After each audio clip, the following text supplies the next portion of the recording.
Till then I make my bed from disused car, with a mattress of leaves and a blanket of stars, and stitch the words into my heart with a needle and thread. So guys, I'd love you to sing. The words go like this. Don't cry for loss, smile for living. Get what you need and give what you give. All life's for the living, so living. All you're better off dead. Sounds fucking wonderful. Needs to be a bit loud. So don't cry for loss, smile for living. Get what you need and give what you give. All life's for the living, so living. All you're better off dead.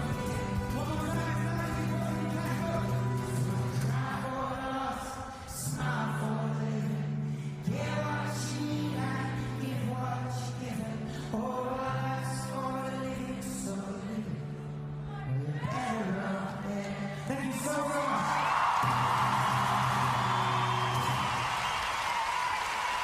more time. You know, I was sitting in the tour bus today and I remembered that this time last year, exactly 12 months ago, me and my best friend Stu, alright, Stu's little fan club down here, we came to Amsterdam for a week and we played in the street in, I'm going to get this wrong, Leidseplein, is that right? Okay. We played there for a week and it was crap weather and it was raining and we were having fights with other buskers and street musicians every day, and we played to about 17 people every single day and it was kind of depressing. And I had no fucking idea that in a year from then I'd be playing the main stage at a place like this. This is fucking ridiculous. Thank you so much. I really can't believe your support. Thank you very much indeed. Do you guys know, you guys ever heard of Simon and Garfunkel before?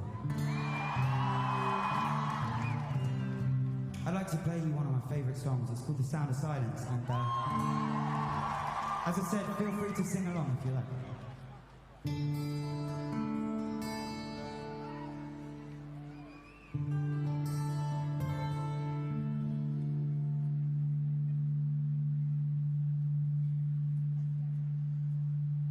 Well, little darkness, my old friend, I've come to talk with you again, because a vision softly creeping left its seeds while I was sleeping, and the vision that was planted in my brain, but it still remains within the sound of silence. In restless dreams I walked along narrow streets of cobblestone, beneath the halo of a street lamp. I turned my collar to the core down, and my eyes were stopped by the flash of neon light, and it split the night and touched the sound of silence.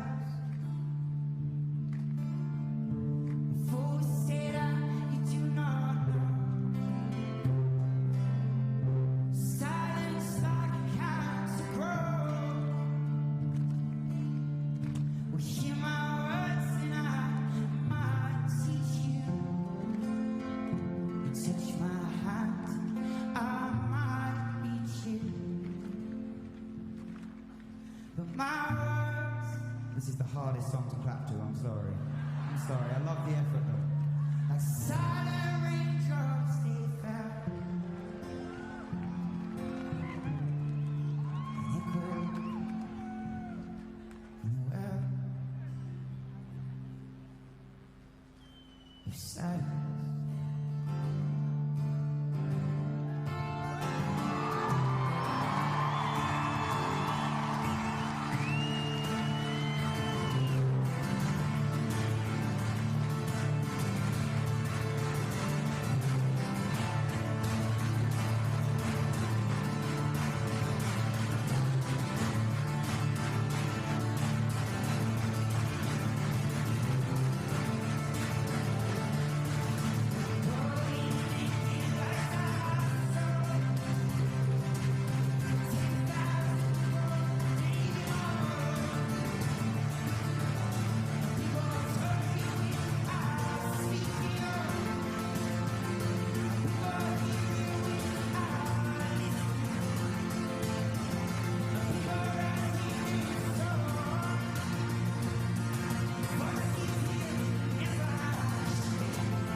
magoti yangu nisujudu, nitakusanya sadaka zangu ziwe manukato kwa Yesu, astahili sifa. Naleta sadaka za sifa kwako Bwana, heshima na mamlaka zipokee. Mtakatifu, mtakatifu, nakuita mtakatifu. Oh, Yesu, wewe mtakatifu. Naleta sadaka za sifa kwako Bwana, heshima na mamlaka zipokee. Mtakatifu, mtakatifu, nakuita mtakatifu. Oh, Yesu, wewe mtakatifu. Pokea sifa na utukufu na heshima, Bwana.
Kusema wako wema, umenitenda mema. Kusema wako wema, umenitenda mema kwangu.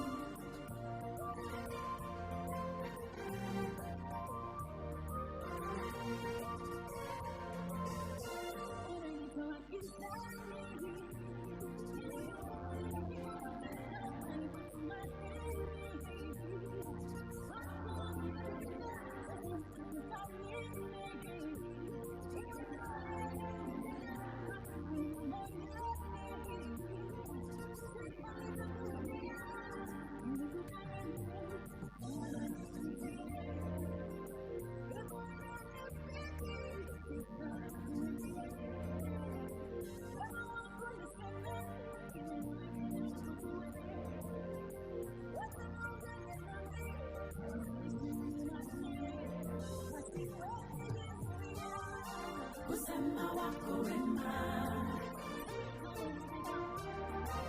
umenitenda mema.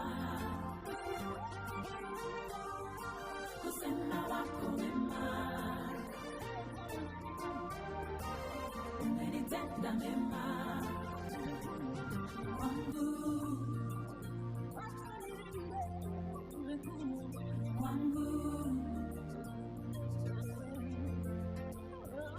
Kwangu.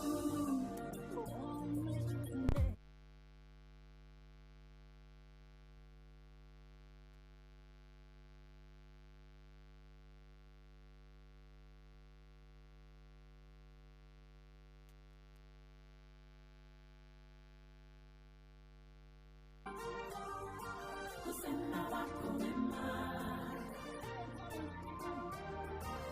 umenitenda mema kwangu. Kwangu. Kwangu. Kwangu.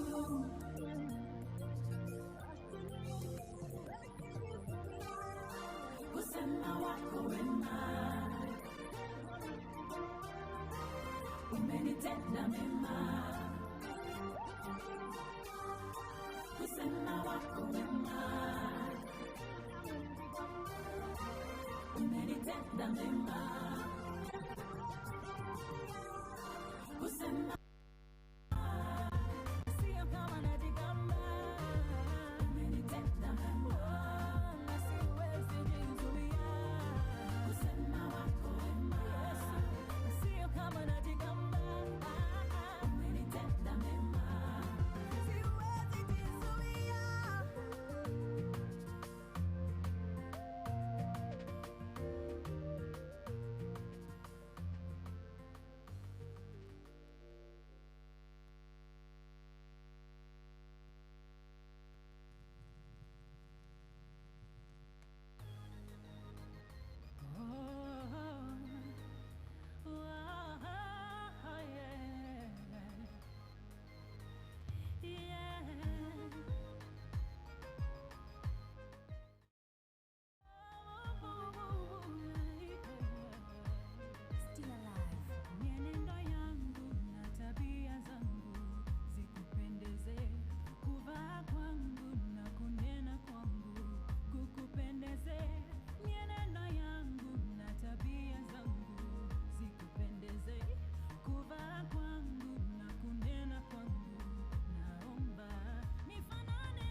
katika mienendo yangu. Nikupendeze, niwe sawa nawe. Nikupendeze, nitembee nawe. Nikupendeze, kwa kunena kwangu. Nikupendeze, Baba, natamani sana. Nikupendeze, Baba, nakupenda sana. Nikupendeze, natamani sana.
Hi, good afternoon.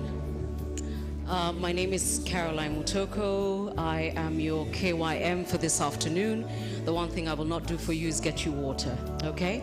So let me start with the exciting parts. I just want to do housekeeping so when Jack Ma gets here, we get on with it. We will do a selfie at some point. I'm going to give him a little briefing on how to do this. And he will use my phone. That way it doesn't leave, okay? Let me run you through the program. Do you have Wi-Fi, by the way? You don't? Okay. If you open your Wi-Fi, you'll get guest 1. Once you get guest 1, let me give you the password. It's guest 12017. Guest 12017. Yeah? We're good? No guest. I shall ask my alma mater, what's up? However, you know, I'm looking at all you guys and I can tell you're organized, which means you should have your Safaricom 4G, twende kazi. All right? Yes.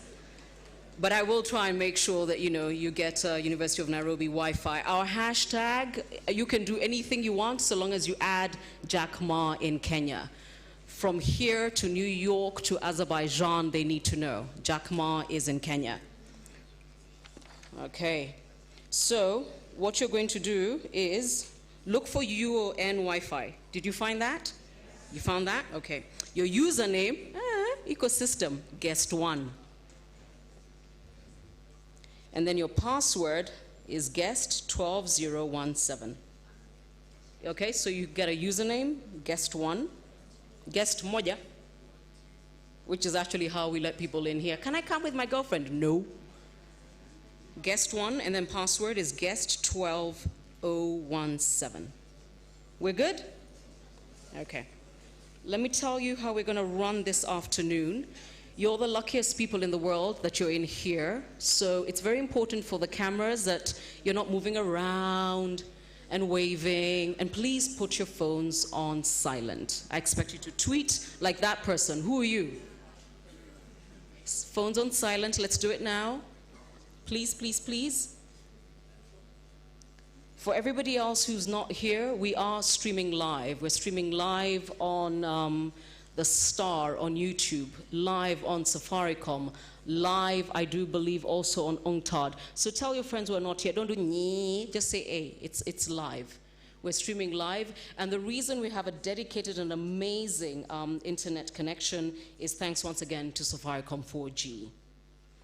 When Dr. Kitui and Jack Ma arrive at the University of Nairobi, they'll be met downstairs, okay? There'll be a receiving line, and then they will take their pictures because it's important that it says University of Nairobi, Apa, okay?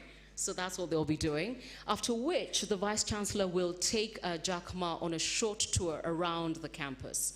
How many people went to the University of Nairobi, like I did? Fantastic. So he will go and see the Fountain of Knowledge, Gandhi Wing, then he will come up here.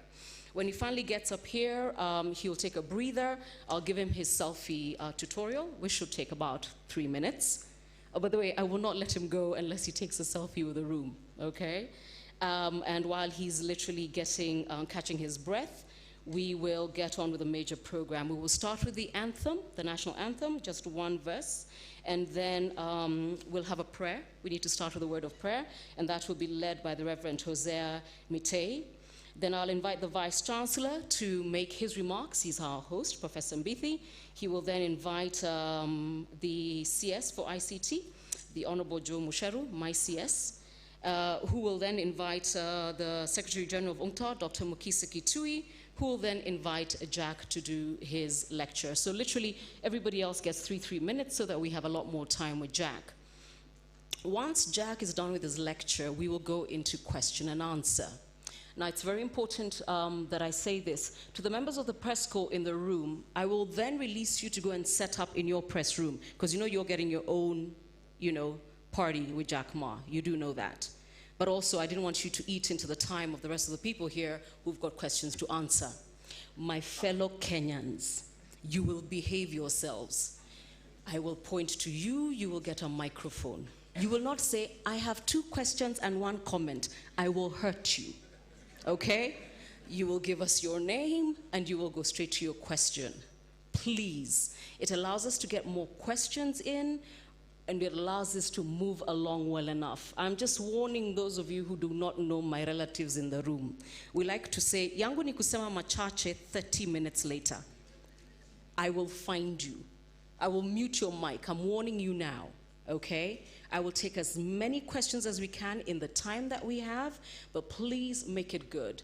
And if for any reason the question you're going to ask has already been asked, don't say, I agree, lakini, quickly come on to something else. If you want to address your question to either Joe Mosheru or Mukisa or the Vice Chancellor, I'll make sure they're up here for you. I just need to ask control room, you can turn on the AC now. We are eating, it's hot. It's hot. You can turn on the AC. Yes, there we go. Once we're done with Q&A, we will have vote of thanks from the Chancellor of the University of Nairobi, and then we're good to go. The one thing I will ask Jack Ma to do is make sure that he grabs this and my phone, selfie here, selfie here, selfie here, selfie there. Please don't rush the stage. Don't do that. Is there anything else you want to do other than have a selfie with him? I can't make that happen. We're in agreement. We're going to have a great time. I have 2 comments and 1 question. No. Agreed? Agreed? I'm not kidding you. Control room is right over there. I will mute your mic if you do that. I want us to get in as many great questions as possible and make sure that as many people are able, in the time that we have, to have a great time. So I will go and find out where we are. The last message I got is that they're leaving Kempinski. And they should be here in the next 10 minutes. Okay, so take selfies, tell everybody you're here, and I shall be back right after I give Mr. Jack Ma his selfie tutorial. All right, thank you.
Check 1 2. Hi everyone. How are you? Come on, let me get some energy in the house. Hi everyone. Come on, wave back, wave back. Come on, wave back. You know, this is our event. How many students are in the house? Can all the students please say, "Oh yeah"? Now, please, I beg for your indulgence. All protocol observed. I see we have our cabinet secretary in the house and many other dignitaries and various deans and dons. We're happy to mention that we are live also on sound 1 2. Check 1 2. We're happy to mention that we're also live on NTV. So big up to NTV, please. I know our crew is on standby. Just to mention, there's a camera. Can all my colleagues please just raise your hands? Please raise your hands up. Just raise your hands. Just to make sure, there's Opio right on the right here. I see another camera here and many others, of course, on live stream. Kindly consider yourselves that you're in studio. Okay. When you're asking your question and you're on this side, please try and even face the camera and just angle yourself. I know you'll be directing your question to the front, but try and also face the camera that will be following you from that end. Okay? The people who are on this side, there's a camera right in the middle on this other side. And if you're on this side, Japicho gonna get you on this other side, and of course Fidel. So we're gonna be live on NTV as soon as we get started on stage. I'm just going to Carol, she's right at the back. So, as she said again, your phones, hello, good people, Twitteratis, the Facebook guys, please, your phones, okay, please just make sure they're either on silent or you can actually maintain them. And please, because what will happen is that we don't want anything to leak to studio on that front. What else? Yes, gum people, guys who are chewing, hello.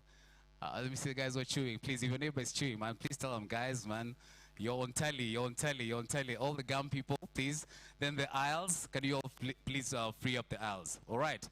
How many are looking forward to an enjoyable event? Come on, guys. Yeah, right? How many are looking forward to can I hear an oh yeah? Great.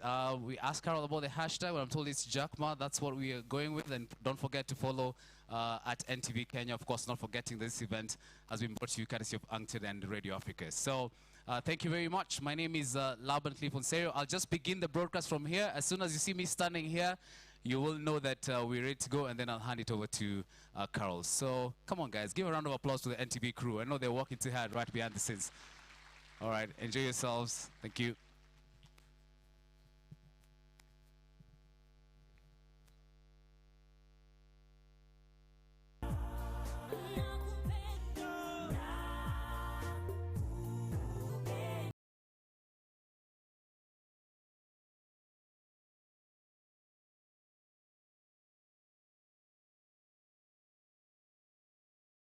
Uh, 10 to 4.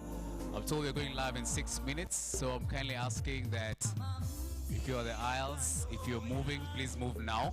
I think the only ones now we're allowed to move are the guests who are coming in from this door on my right. Okay?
nakusanya sadaka Check. zangu ziwe And how long? manukato kwa Yesu.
Just to check on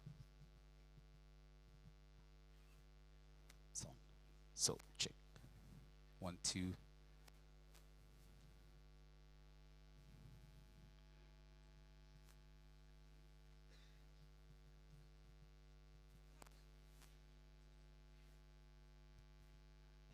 Yes.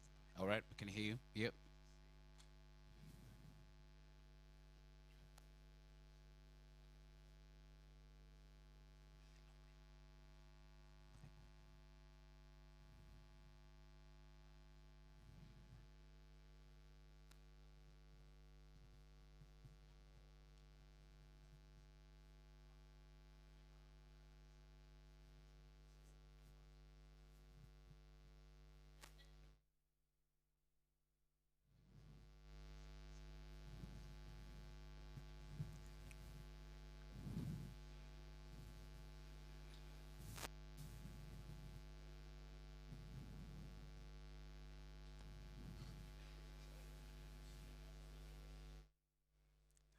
Hello there, and you're catching us live. Urban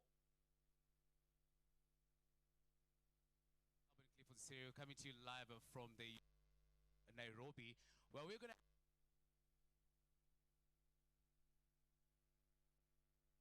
excitement right here. Can I give a round of applause? That's from the University of Nairobi students, especially also with our guests. Students, let's all appreciate our guests also who are joining us today. So definitely, this is an event that I'm sure many of us are looking forward to. Those of us who are at home, who are following these events on social media. Yes, Jack Ma is in town, and of course, being a special advisor to the United Nations Conference on Trade and Development. He's had such a busy diary earlier today, of course, visiting students at NILAB, and also now had a deliberation, of course, a business-to-business meeting with the Kenya Private Sector Alliance. Of course, that was a closed-door meeting right at Villa Rosa Kempinski. And of course, now the students get to interact with him on a one-on-one lecture. And don't be fooled, this is not the entire crowd that is here. We have a host of other students who, shall I say, maybe were a bit late in maybe getting their tickets, and they're following the events live also at the grounds right now. So we're also following up with you, students out there. So you can still clap even if you cannot be able to receive back. Let's appreciate them, guys. And I think it's amazing. Of course, with NTV being partners in this event, of course, not to mention, also to mention Radio Africa and UNCTAD and the University of Nairobi, we'll be looking forward to looking at how can Africa, and not only Africa also, but looking at Kenya, just kind of be on the same page, and also like how can we also develop the e-commerce platform. Of course, you know, Jack Ma comes in from Alibaba, being the founder and the chairman. A lot of interest has been drawn, especially from the young people, looking at entrepreneurs in the building. We ran a story for you on NTV, of course, this when we had a discussion with the Dr. Mukisa Kitui, who's the Secretary General of UNCTAD, and just the challenge was, how do we develop our entrepreneurs to also make sure that we're not really net importers, but also looking at net exporters also, and of course, unlocking the potential of commerce, unlocking the potentials of ICT. You remember Jack Ma actually has made a quick stopover to Nairobi. He's on his way to Rwanda for the Youth Connect conference. So of course, our colleagues who are following these events right from Rwanda, we're growing jealous of you, because you'll have him for the next day. Of course, the entire day he'll be at the Kigali Convention Center, speaking to a few youth out there, just looking at how do they develop the potential of the youth in the trading with the world. Now, you notice this, Kenya and Rwanda also going into elections, but of course, President Uhuru Kenyatta has managed to accommodate Jack Ma in his diary. They had discussions earlier today in the morning. President Paul Kagame will be expecting him tomorrow, of course, for also an engagement with Jack Ma, with a host of other billionaires from China. So thank you so much for tuning into NTV. I'll be speaking to a few guests who are here. Allow me to just walk a bit more and just give you a feel of how this event will be covered. Now, we'll be having deliberations, of course. We'll have a keynote address from the Cabinet Secretary of ICT, Mr. Joe Mushero, is in the house. We're also having Dr. Mukisa Kitui speaking to us, and then of course, the keynote address from Jack Ma. Later on, we're going to have an open discussion, a plenary discussion with the students. We hope that you students will be able to engage Jack Ma, right? Okay, just as he arrives. And of course, later on, now we'll have a press briefing, on a one-on-one press briefing with him. So I must say it's a great day to look forward to, and just to get anticipations from the students, I'm going to walk over to Eddie Ndishu, who's right at the front. He's the head of product innovation right at KCB Group. And also I need a student just now. Let me see a student from the University of Nairobi. Just come down. We want to engage and just get what are some of the anticipations and what are some of the aspirations. We're talking about youth. We're talking about e-commerce, you know. So, but of course, our chief guest will be targeting his deliberations, especially to the youth. So I'm going to open it up to the youth just after my interactions with Eddie Ndishu. Eddie Ndishu, most of you would know, is head of innovations at KCB Group. Eddie, if you could just kindly walk over and just get better feel, because you are in the innovation space, and I know at this point in time, everyone is looking towards how do we, as Kenya, of course, go up to that, you know? Thanks. I think first, it's a very big indication for Jack Ma to visit Kenya. You know, this is the largest entrepreneur in the world, having come from such deep adversity to become the billionaire that he is. And he's created quite a lot of opportunities, not just for himself, all the people he's employed, and you know, got us into the platform thinking. I think for us at KCB, you know, we have a very aggressive program to get 1 million youth jobs in the next 3 years, the Tujiajiri program. I think it's to look and learn from Jack Ma. How can we use new technologies like the internet to help our youth be able to access jobs? Maybe you can address the youth. And I think right now, of course, it's one thing to receive a lecture, but what is your challenge, especially in corporates? Because guys, the idea has been jobs, right? But how do we influence you to be job creators instead of job seekers? That's a good question. You know, 83% of this market is informal, you know, and 64% of Kenya is the youth, people below 30 years of age. There isn't enough jobs for everyone. So people have to find entrepreneurship and create opportunities for themselves. I think, you know, lessons on how to use technology to do that. I think, you know, the business Jack Ma has run in terms of using the internet to be able to connect buyers and sellers, and then moving into building a platform that just aggregates billions of customers. I think one of the questions for me to ask is, given his scale, he had 1 billion users in China. We are not 1 billion here in Kenya. But maybe encourage our youth that not to think about just Kenya, but maybe the 250 million across East Africa, or maybe the 1 billion across Africa for any solution. Lastly, Rwanda is giving us a run for money. Of course, look at as much as ICT. How can we as Kenyans scale up? No, I don't think they're giving us a run for their money, for our money. But I think one thing also to also be able to ask Jack Ma is, how do we export those skills from China, those technical skills from China, into Kenya? And China is investing heavily in Africa, not just in Kenya, and they're transferring technology as well. So over and above transferring technology and equipment to Kenya, can they also transfer those skills to our youth? Edin Dichu, Head of Innovation Strategy at KCB Group. Let's appreciate him, please. Just to get a better feel. Of course, that is from the employers and from a very strategic view. But let's look at an innovator. Let's talk to somebody who's actually right here at the University of Nairobi. I actually put out the opportunity out there. Let me have a student walk up right to the front. We're going to have a quick interaction, of course, with the students. This is an event meant to them. Of course, we are here courtesy of them. So I'm going to look around in the group. I'm going to open it up to a student in the house to walk right to the front. I'm just going to pose a few questions, especially if you're an entrepreneur, and I'll be able to ask you that.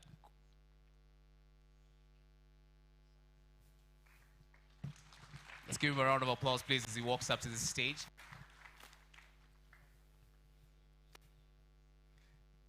First, you're going to introduce yourself. Tell us why you're here, and what are you looking to benefit from Jack Ma's lecture? My name is Mogusu Momanyi, doing BCom Marketing at the School of Business, University of Nairobi. The reason why I'm here is the SMEs in Kenya right now, all of us are firefighting. And then business environment is not good at all. And all of us are looking at what are the tips? What can we learn from Jack Ma? What are his 5 things what are the pillars that can make business move forward? Is it the capital? Is it the equity? Is it the professionalism in the business? What is it that he does that we need to do? And of course, you're lucky actually, you made it through. Most of your colleagues are sitting outside. But I just want to look at, from what you'd actually look towards mentoring others and just sharing with others, what are you hoping to pick up, and of course, what are you hoping to kind of give to others who did not manage to make it here? Actually, mentorship is very fantastic because you learn experience from what you don't have. So it is information that we are receiving firsthand from someone who has beaten all odds to make it. So it's going to be fantastic. We're going to open our ears very wide, open our eyes to listen to and pick everything into details. The details are very important, and in business, we don't take details. And what I'll take to my young entrepreneurs, it's a fight for ourselves. We can't wait for someone to take our arms up and lead us the way. If we start it, someone will notice it and will pick you up and show you the way. So we have the government here, we have the private sector, we have sponsors, we have financiers. Use this chance. What is your cause to them? What is that thing that is barring students from breaking the glass ceiling? I think I don't want to be against my young people. We have an issue, the millennial question, and it is really hurting us. We have apathy for information and knowledge. We don't invest in good knowledge, self-development, knowledge and information. We lazy like bicycles, most of us. We are not looking into the big picture. It's never that today I'll start off and I'll make the first paycheck. It never happens. I've tried it, I've lost, I'm still trying it, and hope the doors will open. Thank you very much for spending time with us. Thank you. Let's appreciate him, please, as he takes his seat. Most of you will remember him because he served in government and he served in the ICT ministry. And when you mention Bitang and Demo, everyone will just tell you, yes, it is still modest technology. But be sure that right now he's actually passing on that same information to students right here at the University of Nairobi. I want to call down now Professor Bitang and Demo to just come down. Professor Bitang and Demo, just come up. Let's give a round of applause, please, to our lecturer as he comes up down on stage. I've had him speak because he traveled and there was a conference he attended And one thing that stood out for him is, what are the future of jobs? You know, we keep on talking about entrepreneurship. We keep on talking about employability. But hey, there's this thing called ICT that is taking out our jobs. Talk about matters artificial intelligence. I want you to start from right there. Okay. So what do you want me to say? I want you to talk about the future of jobs, sir, because you mentioned about that during the Bloomberg graduation. So I want you to just expound a bit further and also touching that with ICT. I'm worried you interviewed a Kisi and another Kisi, diversification. Okay. What is happening globally is that jobs are changing. I mean, you're seeing our banks laying off, replacing human beings with artificial intelligence. Universities must prepare to teach young people for future jobs, which are not there. For example, a few years ago, you couldn't tell someone that I'm a blogger, but today people say I'm a web developer, I'm a blogger. These are new jobs that are coming. There are three technologies that are causing havoc: big data, artificial intelligence, and the Internet of Things. We are using them here, but most people don't know that we are actually utilizing those technologies. If you look at M-Copper, for example, they use IoT in whatever they're doing. But most people don't know. But we still, in college, haven't begun to teach people the big data analytics. You should move, Wana. Yes, you move it this way. This way. Yes, now I am okay.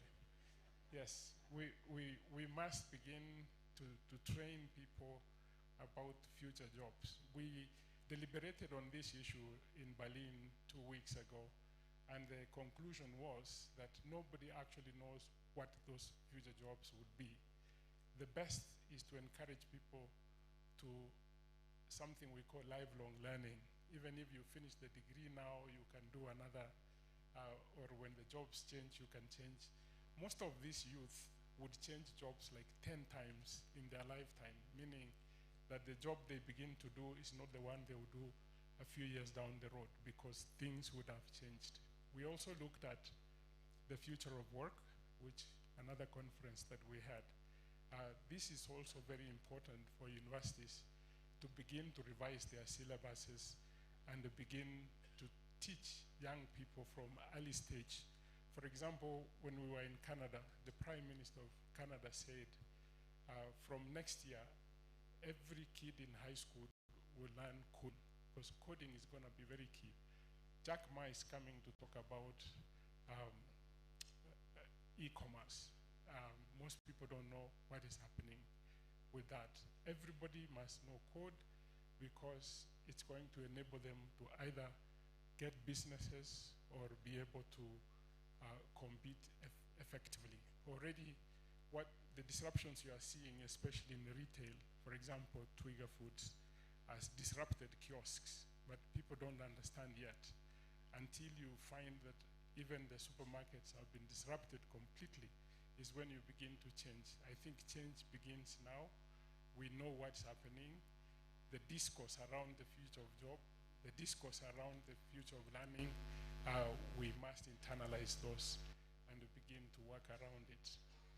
The wise man has spoken. A round of applause, please, to Mr. Bitange Ndemu, who's also a lecturer right here at the University of Nairobi. In case you're joining us from home, this is a live broadcast coming to you from the University of Nairobi. Of course, in just a few minutes, we'll be expecting Jack Ma, who's going to be escorted with a host of other Chinese billionaires, and also be expecting the Acting Secretary General, Dr. Mukisa Kitui. Right now, we're just getting a few of the sentiments and a few of the deliberations from the private sector, from the academia. And of course, I think the highlight of this all is just the youth, and we're just talking about the youth. So I'm going to just walk up to where they are and just maybe engage them a bit further. But before that, oh, you want to speak, right? All right, let's introduce yourself. Tell us what you do. And yes, give us a youthful voice. Hello, how are you? Are you fine, really? Okay, my name is Yvonne Wadekuya. I'm from the University of Nairobi, a journalist student. And that's what I do, but in my mind, I I have a business mind. So I'm a journalist as well as a businesswoman, but I've not yet started. Let's also address our guests at home. Let's give a round of applause. So I'm just waiting for the tips here, and then I think I'll start something. What's something are you going to start? Like something in e-commerce, something in IT, what exactly? Okay, first thing, as a journalist, the first thing you're told when you enter the class is that in years to come, there will be no camera women, cameramen, because the cameras will be rolling by themselves. And I think that is the work of the IT person who makes them all like that. So when we get these tips, we don't have to be only journalists as journalists going out and getting the information, also the IT part of it. So if I can't be a camera woman, that means I have to operate the cameras so that someone else cannot come and take my job, because that is my job and people are going to take it if I don't do it. Yeah. And also another thing, in the world that you are going on today, you don't have to get a degree, or you have to get a degree, but but you don't have to, most of the time you don't have to use that degree to be successful. There are other means. You can get your degree as a journalist. I'm speaking of journalism because I'm a journalist student. You can get a degree as a journalist, but you can use YouTube, you can use Facebook, you can use all this online platform to do your other business, which may give you, you may become rich, not because you're a journalist, because you are a business person who's using IT. So for me, what I'm expecting is other tips. We already have them. We have Safaricom bundles for G, so if you have them, Free Wi-Fi. free Wi-Fi at school. So if you have them, that means you have to do something about it. So that's what I'm expecting. Thank you very much. And of course, we hope you'll consider NTV even as a journalist when you hope to look at employment. So I want to speak to other, of course, guests who are in the house and also just get a feel from them. There's one of our guests who came all the way, I believe, from China. And I just want to get his feel because you said you have a question. So please just stand up. And yeah, sure. Just come up. We're going to speak to our guest, Ni Hao. So I'm Stone Shao and the founder of G-Stone. G-Stone is one of the sponsors of BTG. To be honest, I'm very, very surprised. Jacob Ma has so many fans in Africa. 10 years ago, Jacob Ma had a speech in Peking University when I do MBA in Peking University. I'm afraid no many audience attended the speech. And the organizer asked us to go to other school to post. Tell people, Jacob Ma is coming. Jacob Ma coming. Please come here to listen to Jacob Ma's speech. But today, I mean, even me, I'm the sponsor. It's very difficult for me to get the ticket. So Jacob Ma, is very popular in China, but I've never think about it. Jacob Ma is so popular, has so many fans in Africa, in Kenya. Make me surprised. Let's give her a round of applause. Thank you very much. That's just what I feel of everyone who's here. Yes, indeed, this is big. This is a big deal. So if you're following online, if you're following on television, thank you very much. Again, let's all appreciate every one of us who's tuned in for this. My name is Laban Clay Fonsero. We're still coming to you live from the University of Nairobi. We're going to take a short break right now. When we come back, of course, we're going to speak to more participants just to get a feel of them and also ensuring that we can make sure that we can just follow the proceedings as we go on. So I'm going to hand over now to Carol Motoko, who's going to take over the program from here.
Guys, sorry, that was TV, so now we are real. So thank you so much for being an amazing audience. Guys, you're not asking questions. Where are you, man? There are people right at the back. I want you, when I say guys, come up right to the front. I can't see anyone here. You have a question? I'm going to come to you, okay? I got that question there. Let me have the students, guys. This is your day. Okay, so don't let Jack Ma just come into Kenya and then you just run away. All right, any other question from the back? I see your guest coming in now.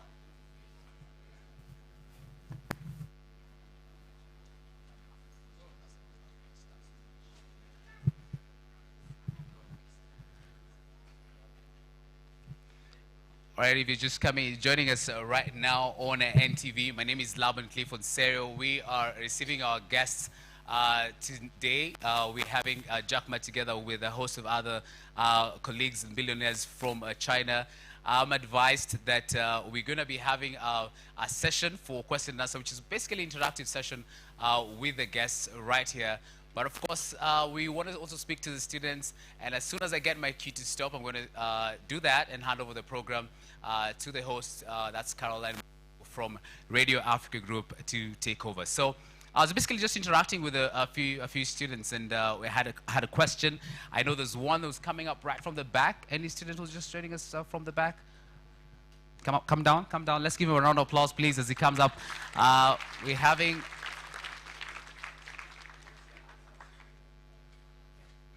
Introduce yourself and just share with us, what are your expectations and what are you looking at that camera, of course, to our viewers at home.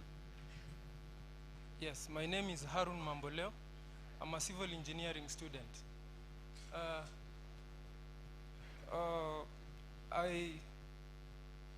I'm interested in e-commerce. It has brought the world from far away. That one we understand. But so far we are selling things on e-commerce that are tangible. But we need to move to providing services in e-commerce. For example, you want to open a school that is online. I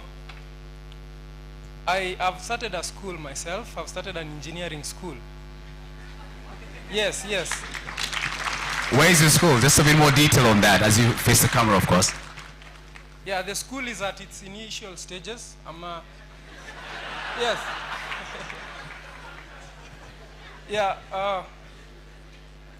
I'm an engineer, so I'd like to provide knowledge on engineering software. Allow me to cut you short. We're going to come back to you just now. Ladies and gentlemen, thank you so much.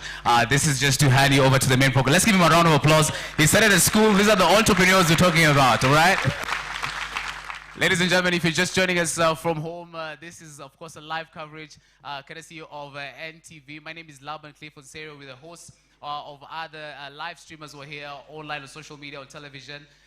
We are just getting started, and I now want to hand over the program to Madam Caroline Motoko, who's going to be the host for our day today. Let's give a round of applause, please, to Madam Carol, please, as she takes over the program. Thank you.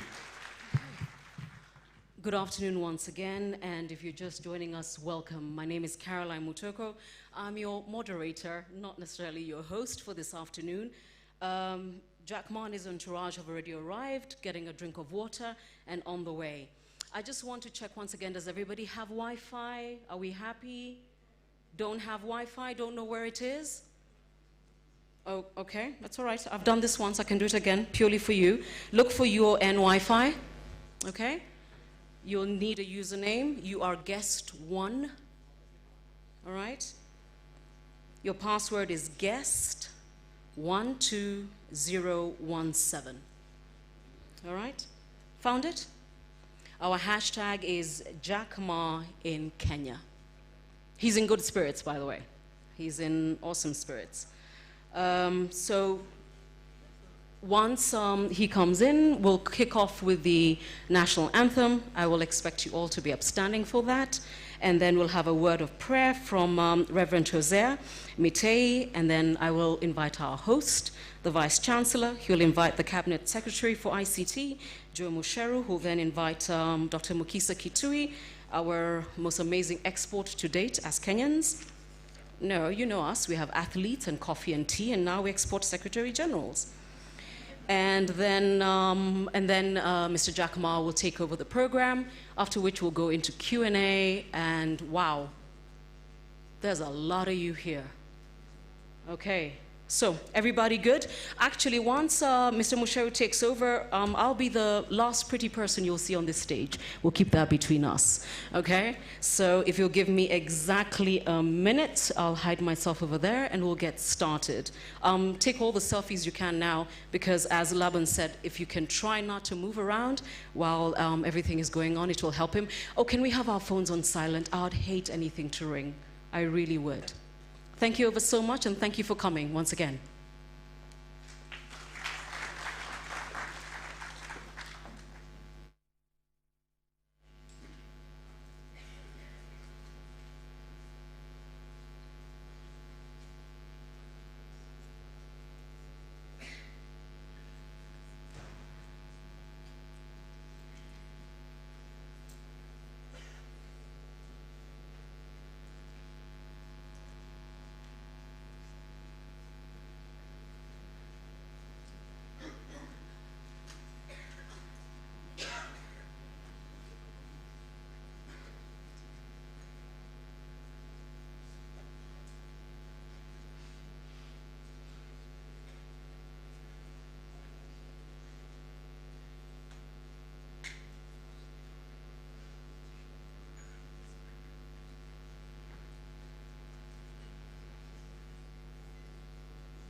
Oh, Laban told me because he's live on air, I've got to stay here and engage you because that's dead air. And I was a radio presenter one time in my life. Incidentally, did I mention that this is my university? I'm very... No, University of Nairobi Alumni yes, Group, where are you? This is my university. Incidentally, first time I was here, back here officially, was about 3 weeks ago. And I remember thinking, it didn't look like this when I was here. It looks good. No, honestly, University of Nairobi alumni who are my age, 92 and above, isn't this awesome? It's beautiful. It's absolutely beautiful. I am in awe of this building, which is, by the way, only 6 months old.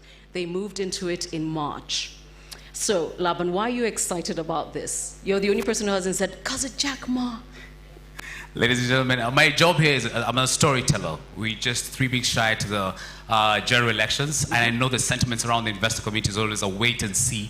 Yeah. But seeing all this contingent of investors who've traveled with Jack Ma, and all the students who are ready to receive this knowledge, and all the students outside there who are jostling to come in, I think this is the future. This is Kenya. This is East Africa. So a round of applause to all you all. Okay, great. When you see the guys with the cameras running, it means they're coming. Here we go.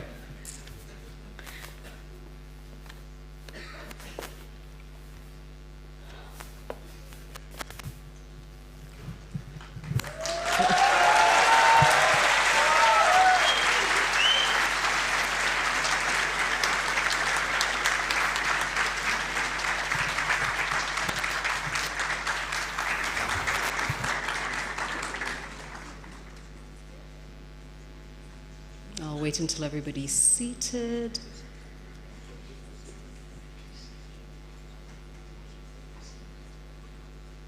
Wonderful.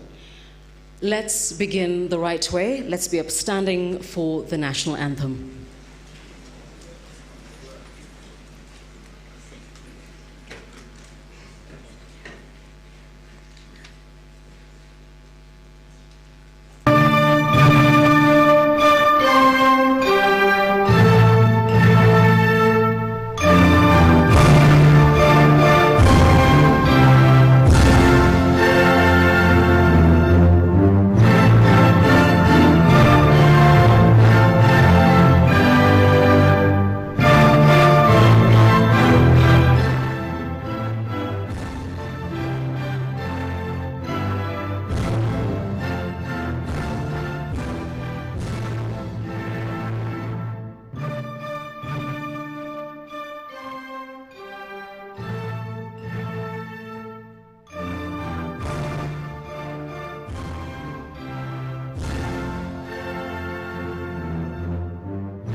Good afternoon once again and welcome, and I'd like to extend a very warm welcome to our chief guest and speaker today, the executive chairman of the Alibaba Group, Mr. Jack Ma.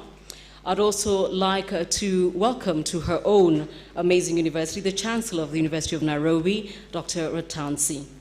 Our host, who has been with me every step of the way as I went up a couple of flights of stairs, and you know, like you said, I cannot run away. When I graduated from here a couple of years ago, not telling you my age, my vice chancellor then was a Professor Mbithi, and today my vice chancellor is Professor Peter Mbithi. Also with us today is our CS for ICT and my CS, the Honorable Joe Musheru, and a gentleman I like to call friend, a person who holds the University of Nairobi very close to his heart, a gentleman who calls Jack Ma friend, and I think our best export. As a country, we export tea, coffee, amazing athletes, and now secretary generals. Ladies and gentlemen, Dr. Mukisa Kitui. Incidentally, Dr. Kitui just got a second term as Secretary General of UNCTAD. Congratulations, sir. I'd like to say a warm welcome to the heads of foreign mission here present, distinguished guests, friends, members of the media corps, alumni of the University of Nairobi, welcome and good afternoon. I'd like us to start quickly with a word of prayer, and I'm going to ask the Reverend Hosea Mitei to lead us in a quick word of prayer. Let's bow our heads for a word of prayer. Our Heavenly Father, in whose presence we are gathered this afternoon with hearts full of gratitude for the gift of life and an opportunity to participate in today's public lecture. We thank you for the gift of this great university that exists to generate and disseminate knowledge. We pray for your divine blessings upon our university leadership, the entire University of Nairobi community. We pray that this university continues to shine in every good way, regionally and globally. We thank you for bringing the Cabinet Secretary ICT, Honorable John Musheru, the Secretary General, United Nations Conference on Trade and Development, Dr. Mukisa Kitui, and all the dignitaries and invited guests present. We especially thank you for bringing Jack Ma, the founder and executive chairman of Alibaba Group, to Kenya to give a public lecture on youth and entrepreneurship. As we sit and listen to his presentation, dear Lord, we pray that the wealth of knowledge he will be sharing today will serve to inspire all of us to do our very best in making the world a better place for ourselves and the generations to come. We make this prayer through Christ our Lord. Amen.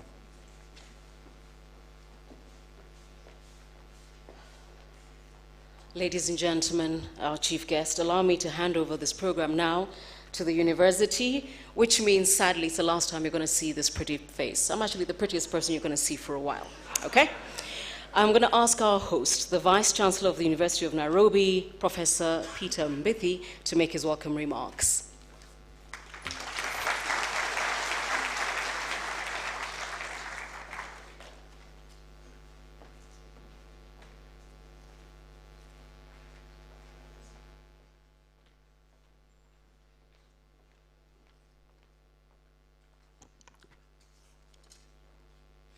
Our chief guest, Mr. Ma Yun, popularly called Jack Ma. Our Cabinet Secretary, Joe Musheru, Kisa Kitui from UNCTAD, Secretary General, and we are very proud of you and our chief guest, our Chancellor, all the representatives of foreign missions here present, and the representative of the Kenya Chinese Chamber of Commerce, students and young entrepreneurs, our partners, members of the media, press, invited guests, ladies and gentlemen. I would like to very warmly welcome you, our chief guest, to Kenya and to the University of Nairobi, and to this public lecture that has generated a lot of public interest in Kenya recently. We are indeed very privileged as a university to receive you, our chief guest, and we know that you are a renowned global entrepreneur and innovator who is the founder and executive chairman of Alibaba Group. We recognize you and respect you and congratulate you for your enormous, monumental achievement as a global leader, a global entrepreneur, particularly in e-commerce, philanthropy, and your inspiration to the global society. You give us hope, even here in Kenya. Ladies and gentlemen, the role of a university is to generate knowledge that impacts positively on society.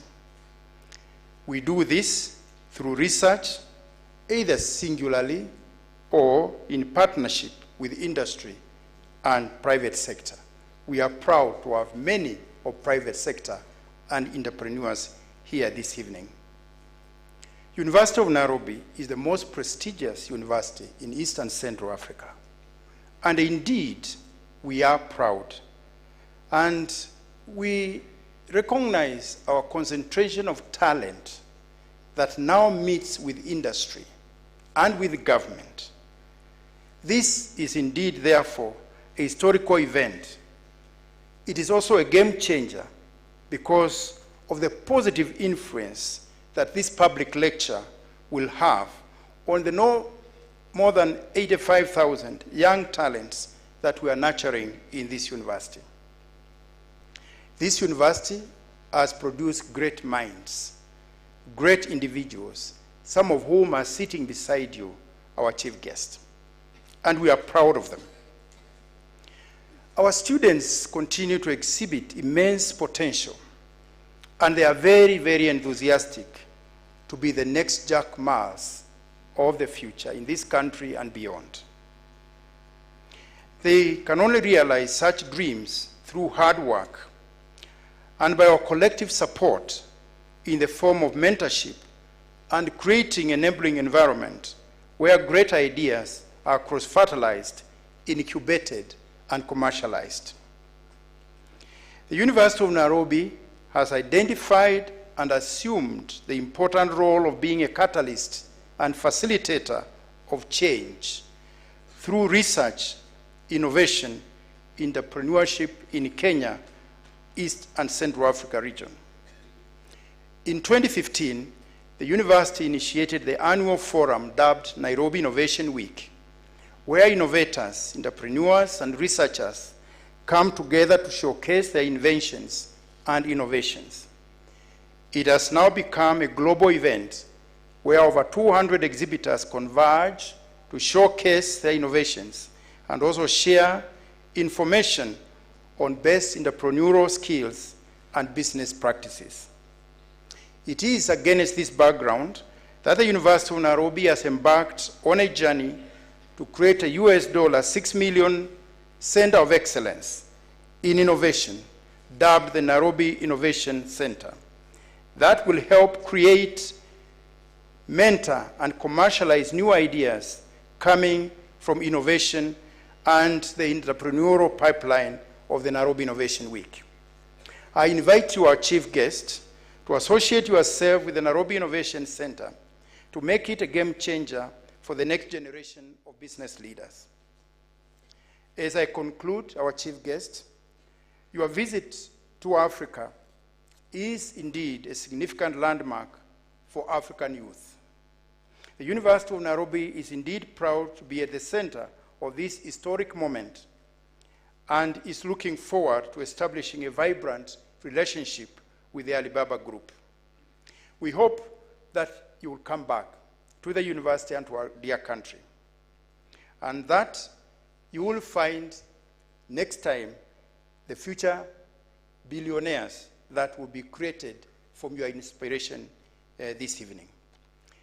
We would like, as a university, to recognize the presence of Mr. Stephen Kirogo representing the Office of the President, and we appreciate also our Minister of Foreign Affairs and International Trade who have facilitated the hosting of this public lecture. We thank the government for supporting the university and UNCTAD, who are our great partner for this event. With these remarks, ladies and gentlemen, I would like to invite the Cabinet Secretary for ICT, Joe Mucheru, to make his remarks. Thank you very much.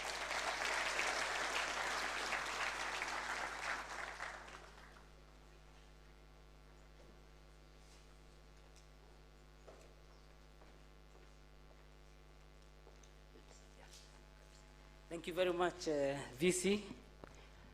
Our chief guest, Mr. Jack Ma, Mukisa Kitui, Daktari, the Vice Chancellor, everybody, ladies and gentlemen.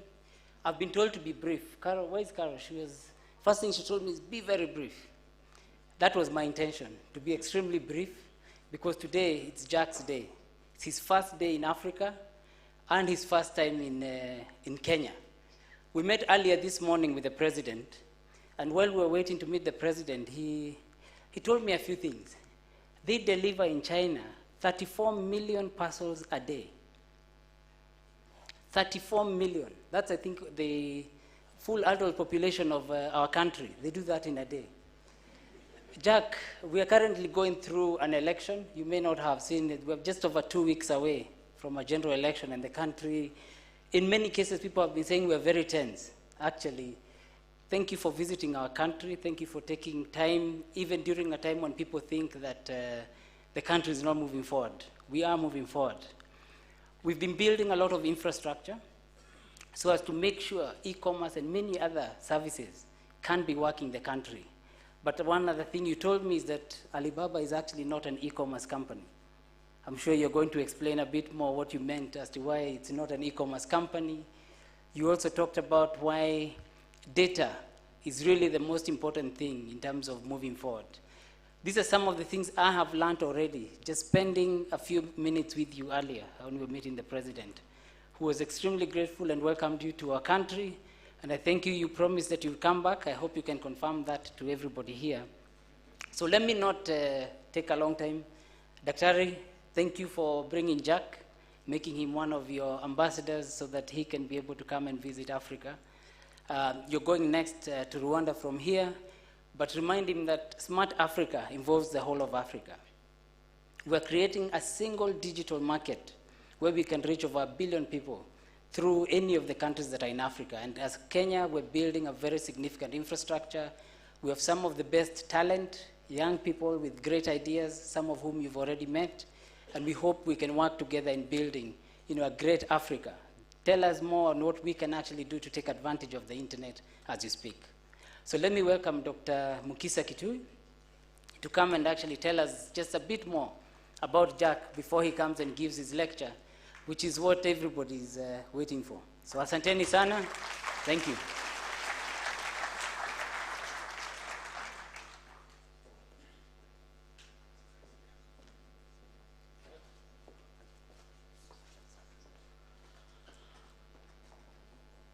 The Chancellor of University of Nairobi, Vice Chancellor, Deputy Vice Chancellor, members of the University of Nairobi community, my friend and colleague Jack Ma, Excellencies, ladies and gentlemen, it gives me great pleasure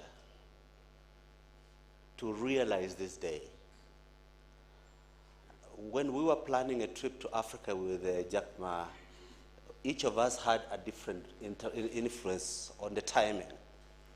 He chose the timing that will give an opportunity to his friends who have accompanied him to witness the Great Migration.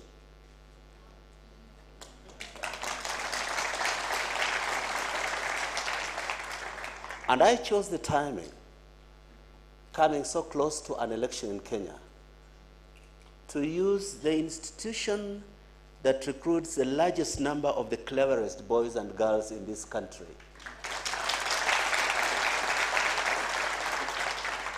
to send out a message that a normal society cannot stop working because of a democracy.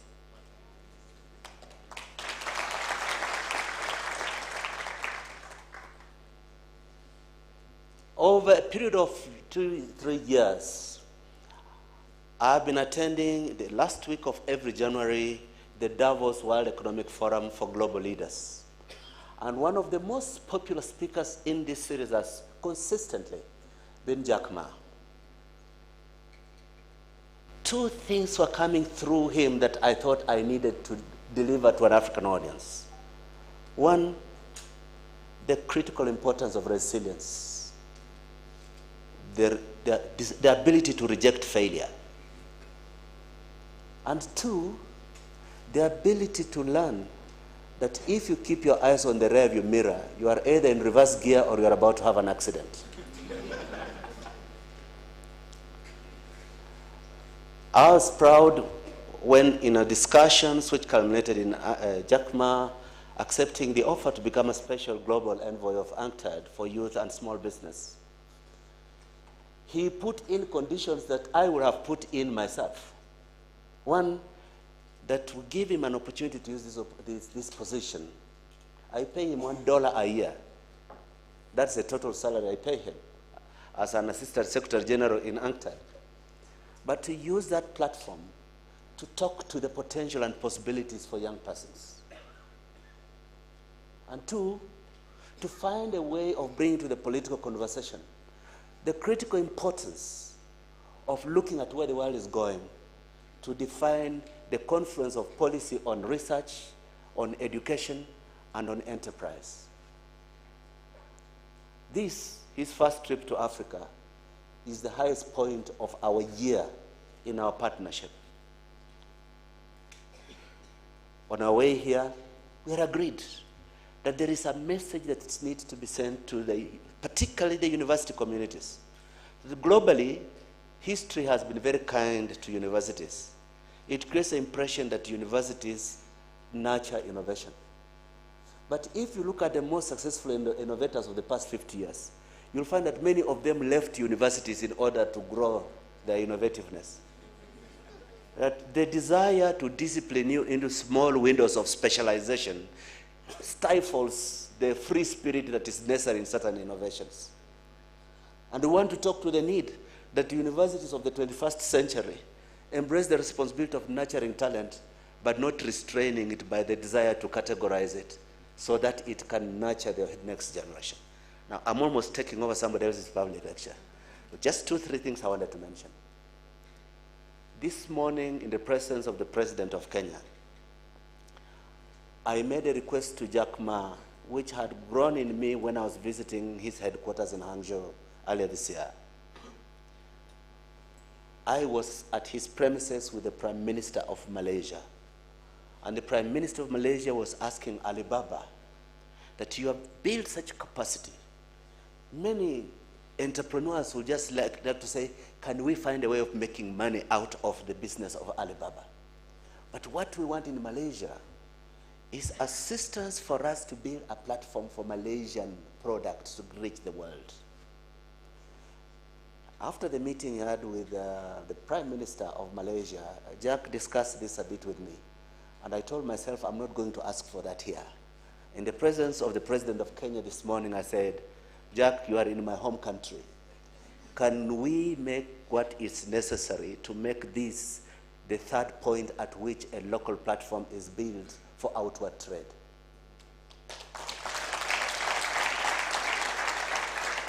I'm very excited to have you as a person who has defeated the pessimism of no, to come to my home city, to come to my country with brilliant talent, with innovativeness, with resilience.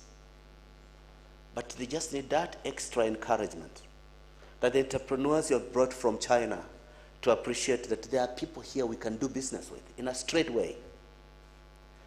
And to say, those who succumb to failure in the short term are those who are only looking for low-hanging fruits. And there's no society that went ahead because of obsession with low-hanging fruits. We are obsessed with growing the real tree with all the fruits of all seasons. Last year, the world started last year with $25 trillion worth of electronic commerce. 80% of EU commerce is today electronic trade. Kenya is doing very well by African standards. 6% of our trade is electronic commerce.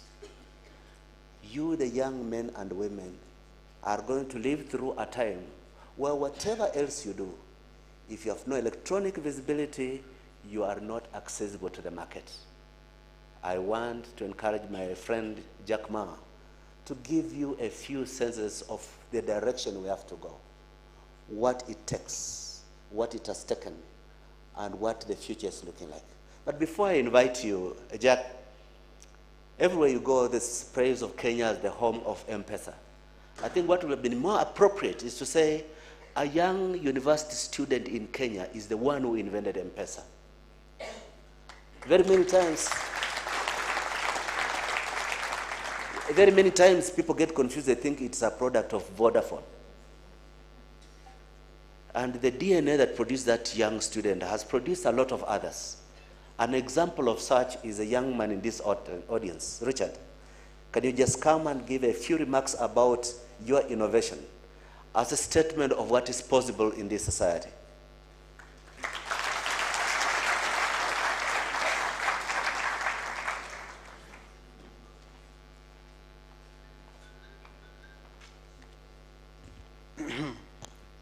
Fellow students, friends, and everyone who loves lions, good evening. So my name is Richard Turere. I am Maasai, which means I keep cows as a way of life. I'm also the youngest patented inventor in Kenya. Did you hear that? Yes, I said I'm the youngest patented inventor in Kenya.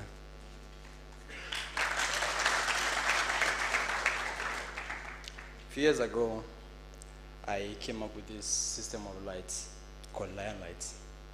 So Lion Lights are basically lights that flash around and trick lions that I'm patrolling around the cowshed when I'm not. I did this through observing. So I did observation and I realized that lions never come around the cowshed when I'm patrolling around with a torch. So I told myself, you know, I can just trick these lions that I'm always there when I'm not. So that's when I came up with Lion Lights. This has enabled me to give a TED Talk. I did a TED Talk in California. You can check it out online. And has over 6 million views now. Yeah, so. I also got a scholarship to attend one of the best schools in Kenya, Brookhouse International School. So I've recently just upgraded my new Lion Lights, and very soon I am going to start my own business, and I'm going to be like Jack Ma, and I'm going to sell Lion Lights all across Africa and the rest of the world. By the way, Lion Lights is also being used all across Africa now, and other countries like Argentina, India being tested on tigers and pumas. So it's been a good story, and I would personally like to thank Jack Ma for your contribution to conservation, especially with elephants and with shark fins. I read a lot about that, and you inspire us a lot, and thank you.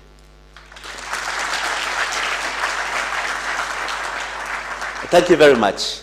Now it's time to invite to speak to us the founding chairman, executive chairman of Alibaba Group, Jack. Jack may look modest to you, but his personal wealth of $42 billion is equivalent to 62% of the total wealth of Kenya. Please welcome Mr. Jack Ma.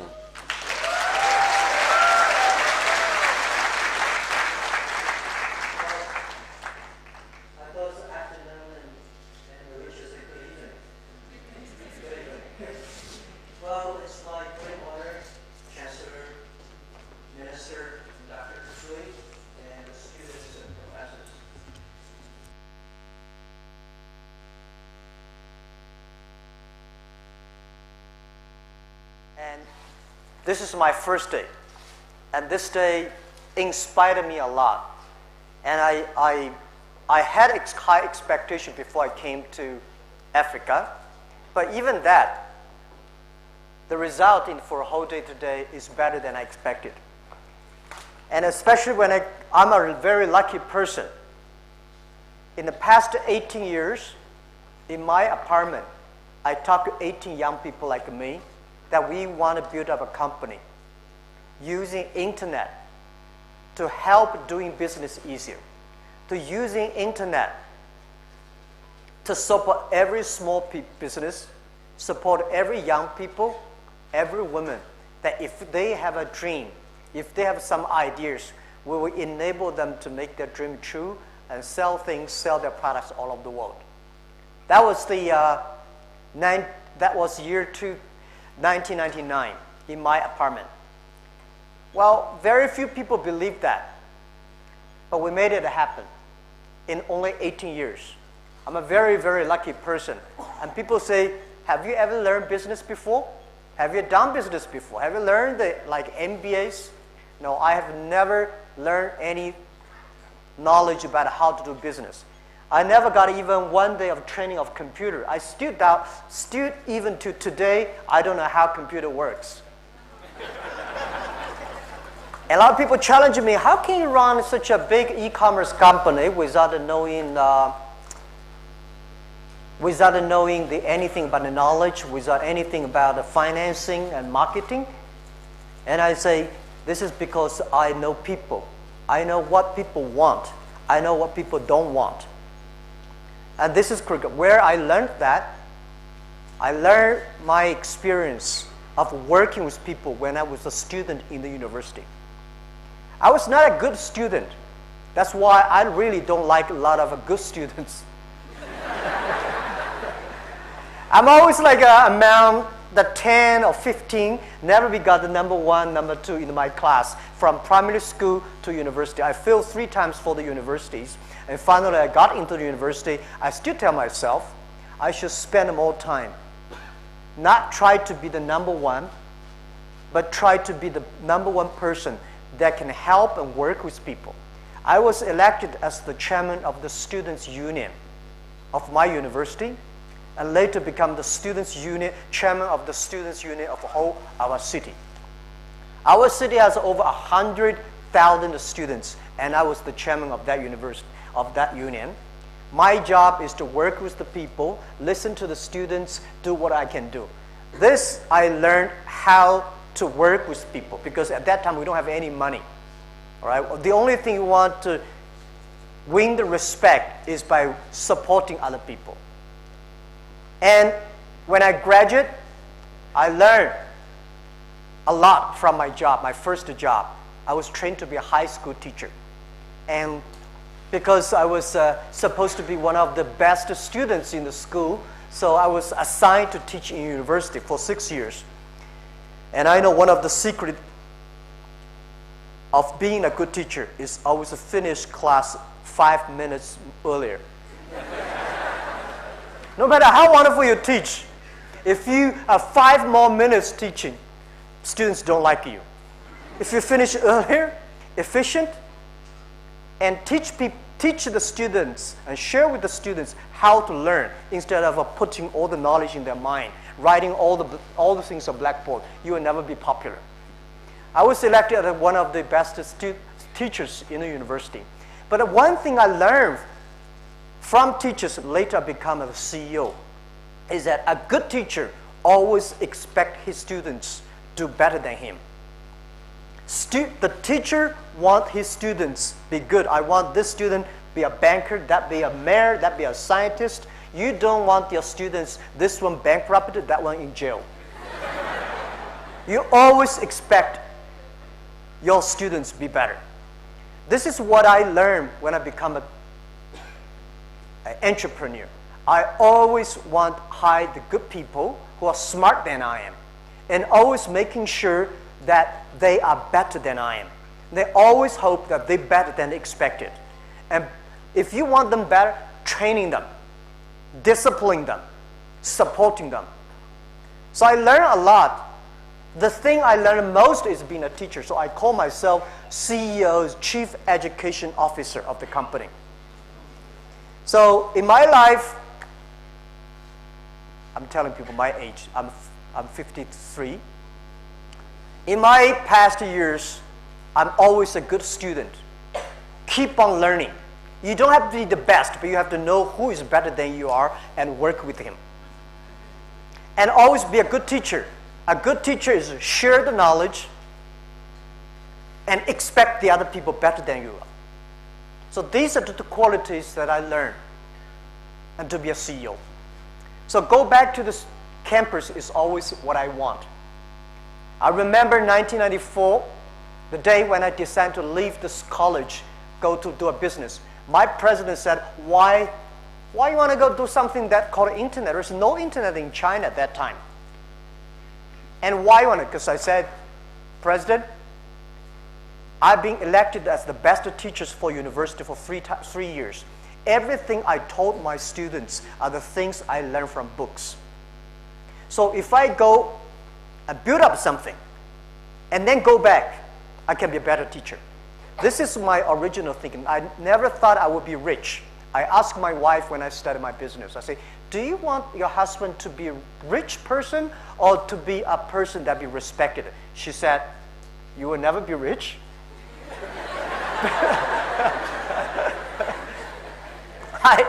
She's right, because nobody thought, my parents never thought I would be rich.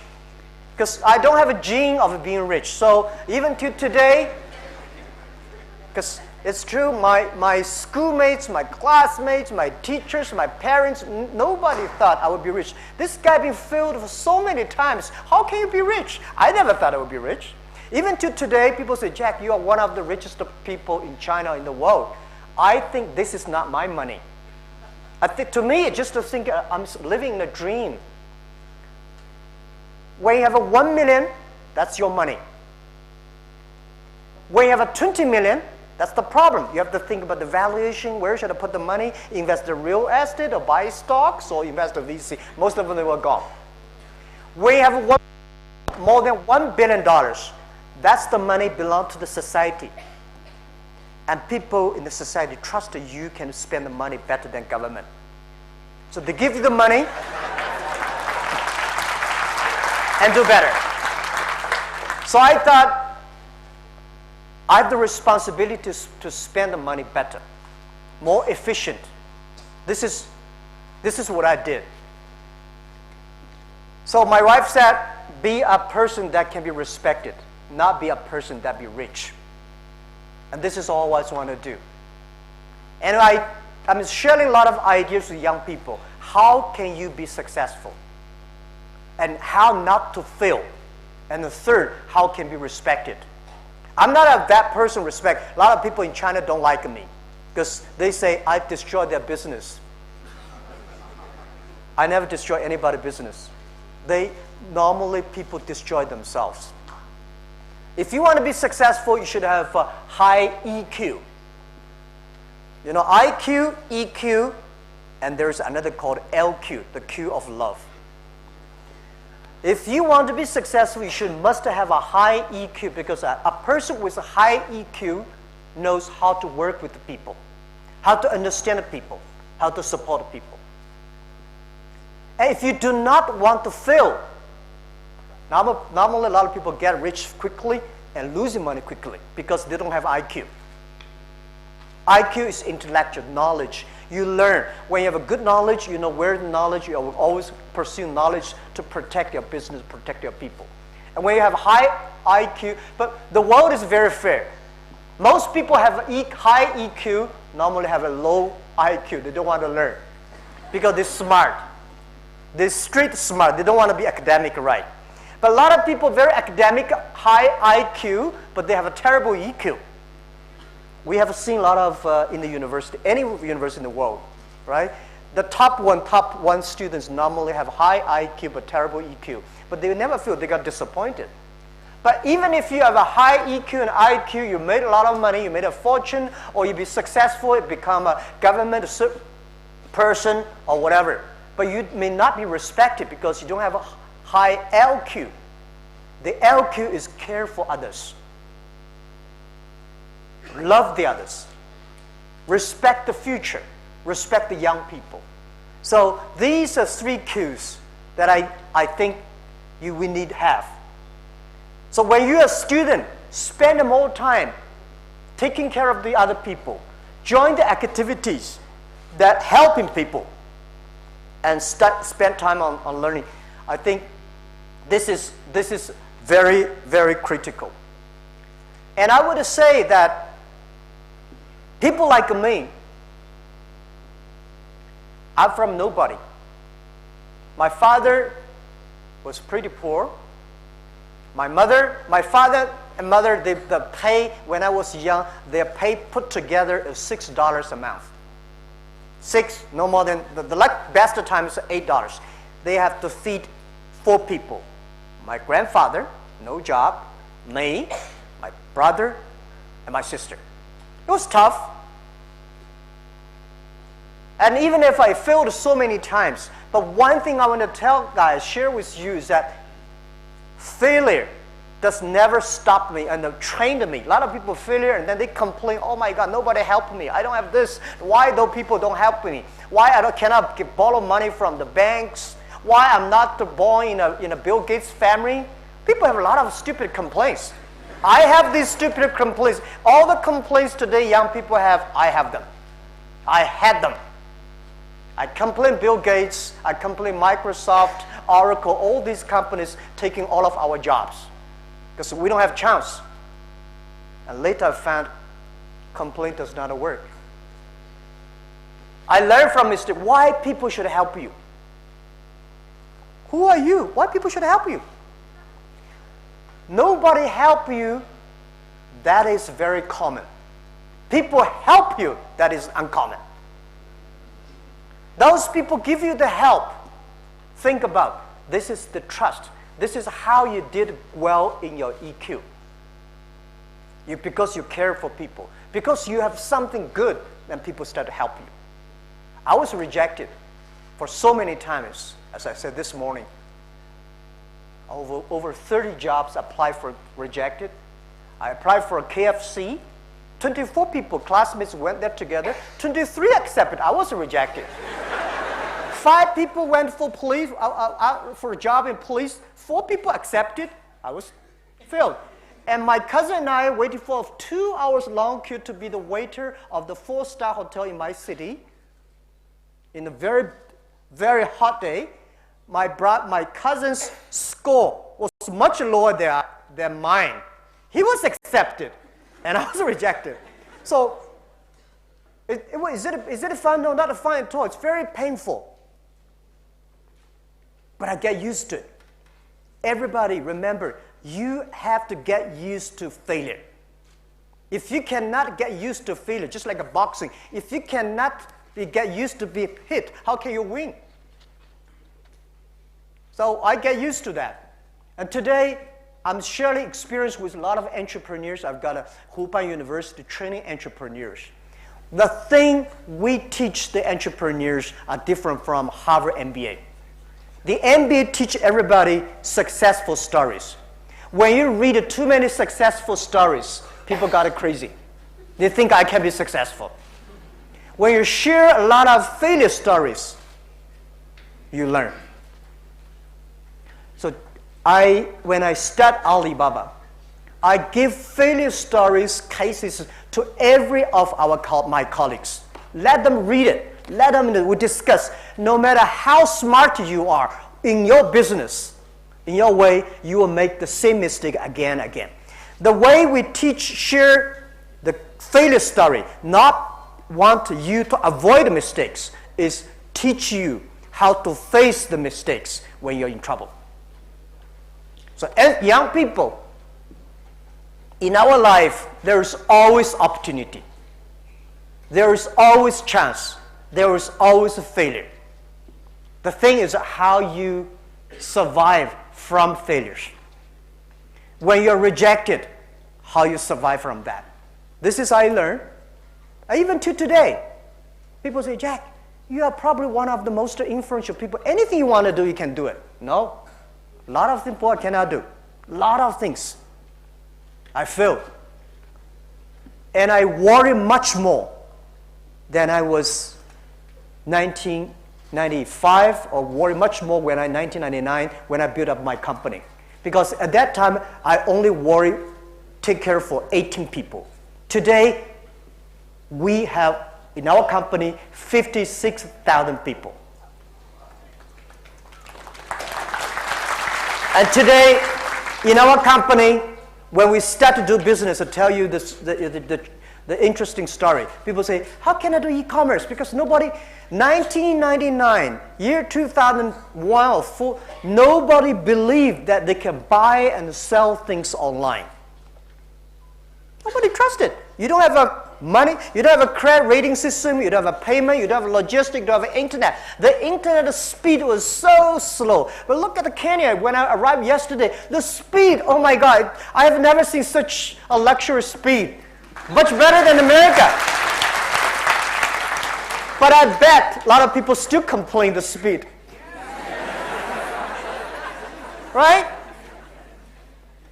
Because those people love to complain, they complain all their lives.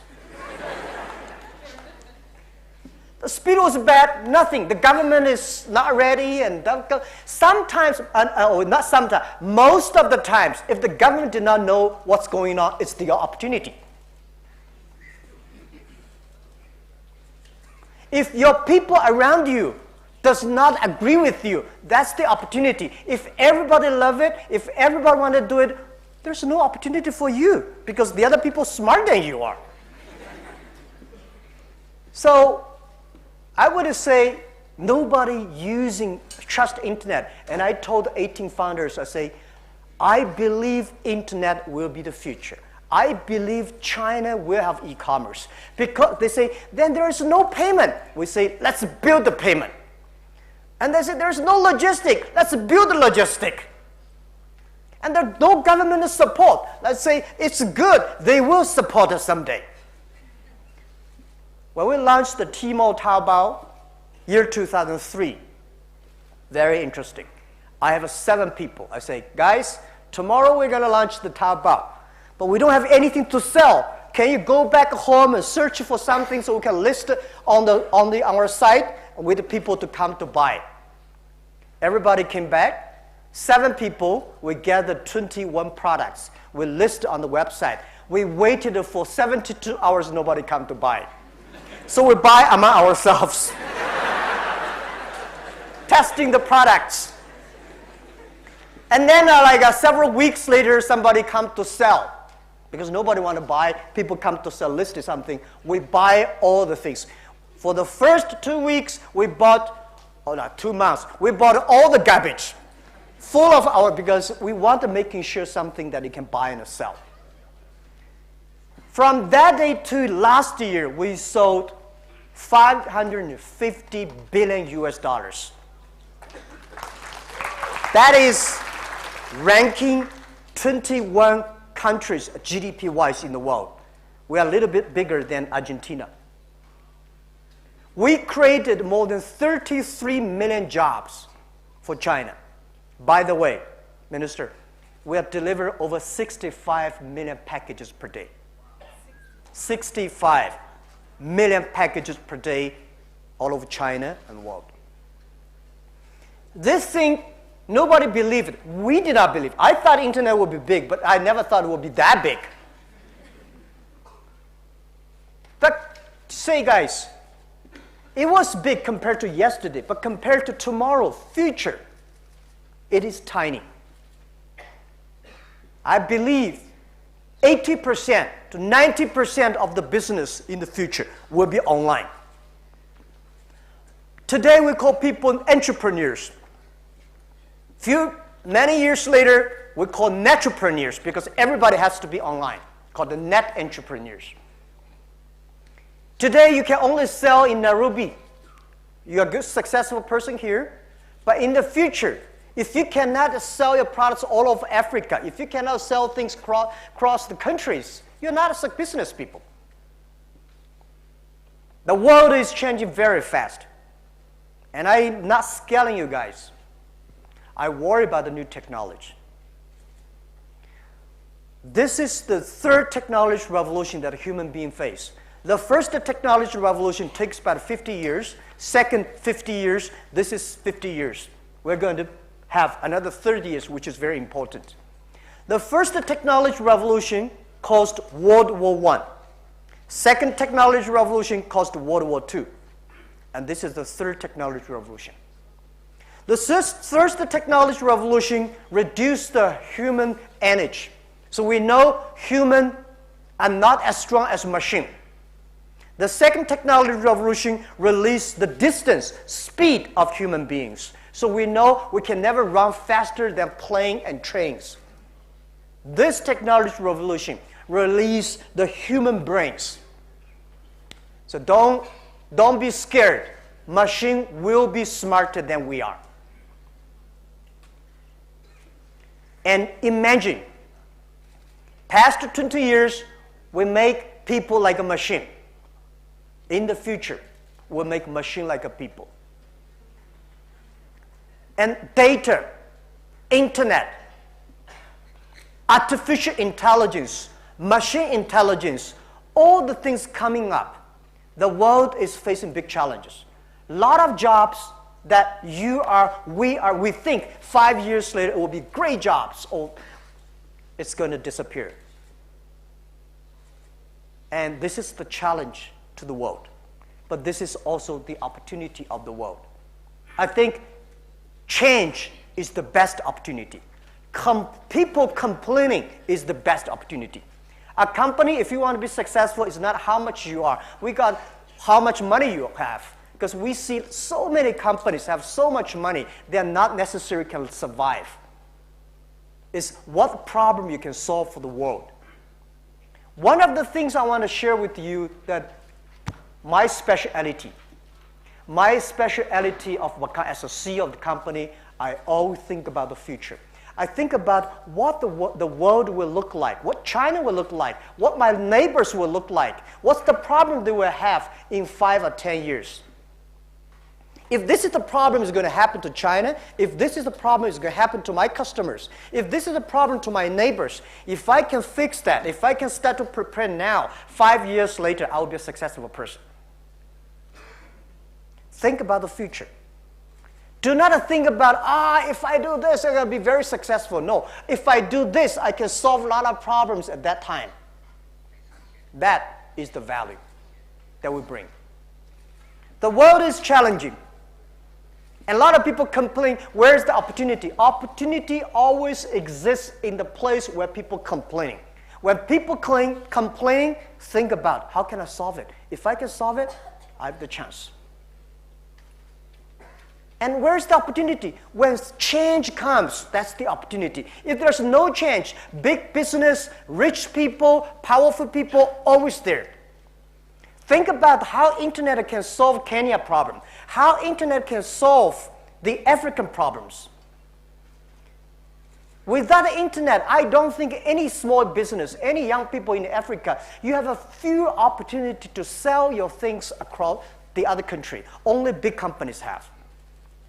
So I think this is the greatest opportunity we have.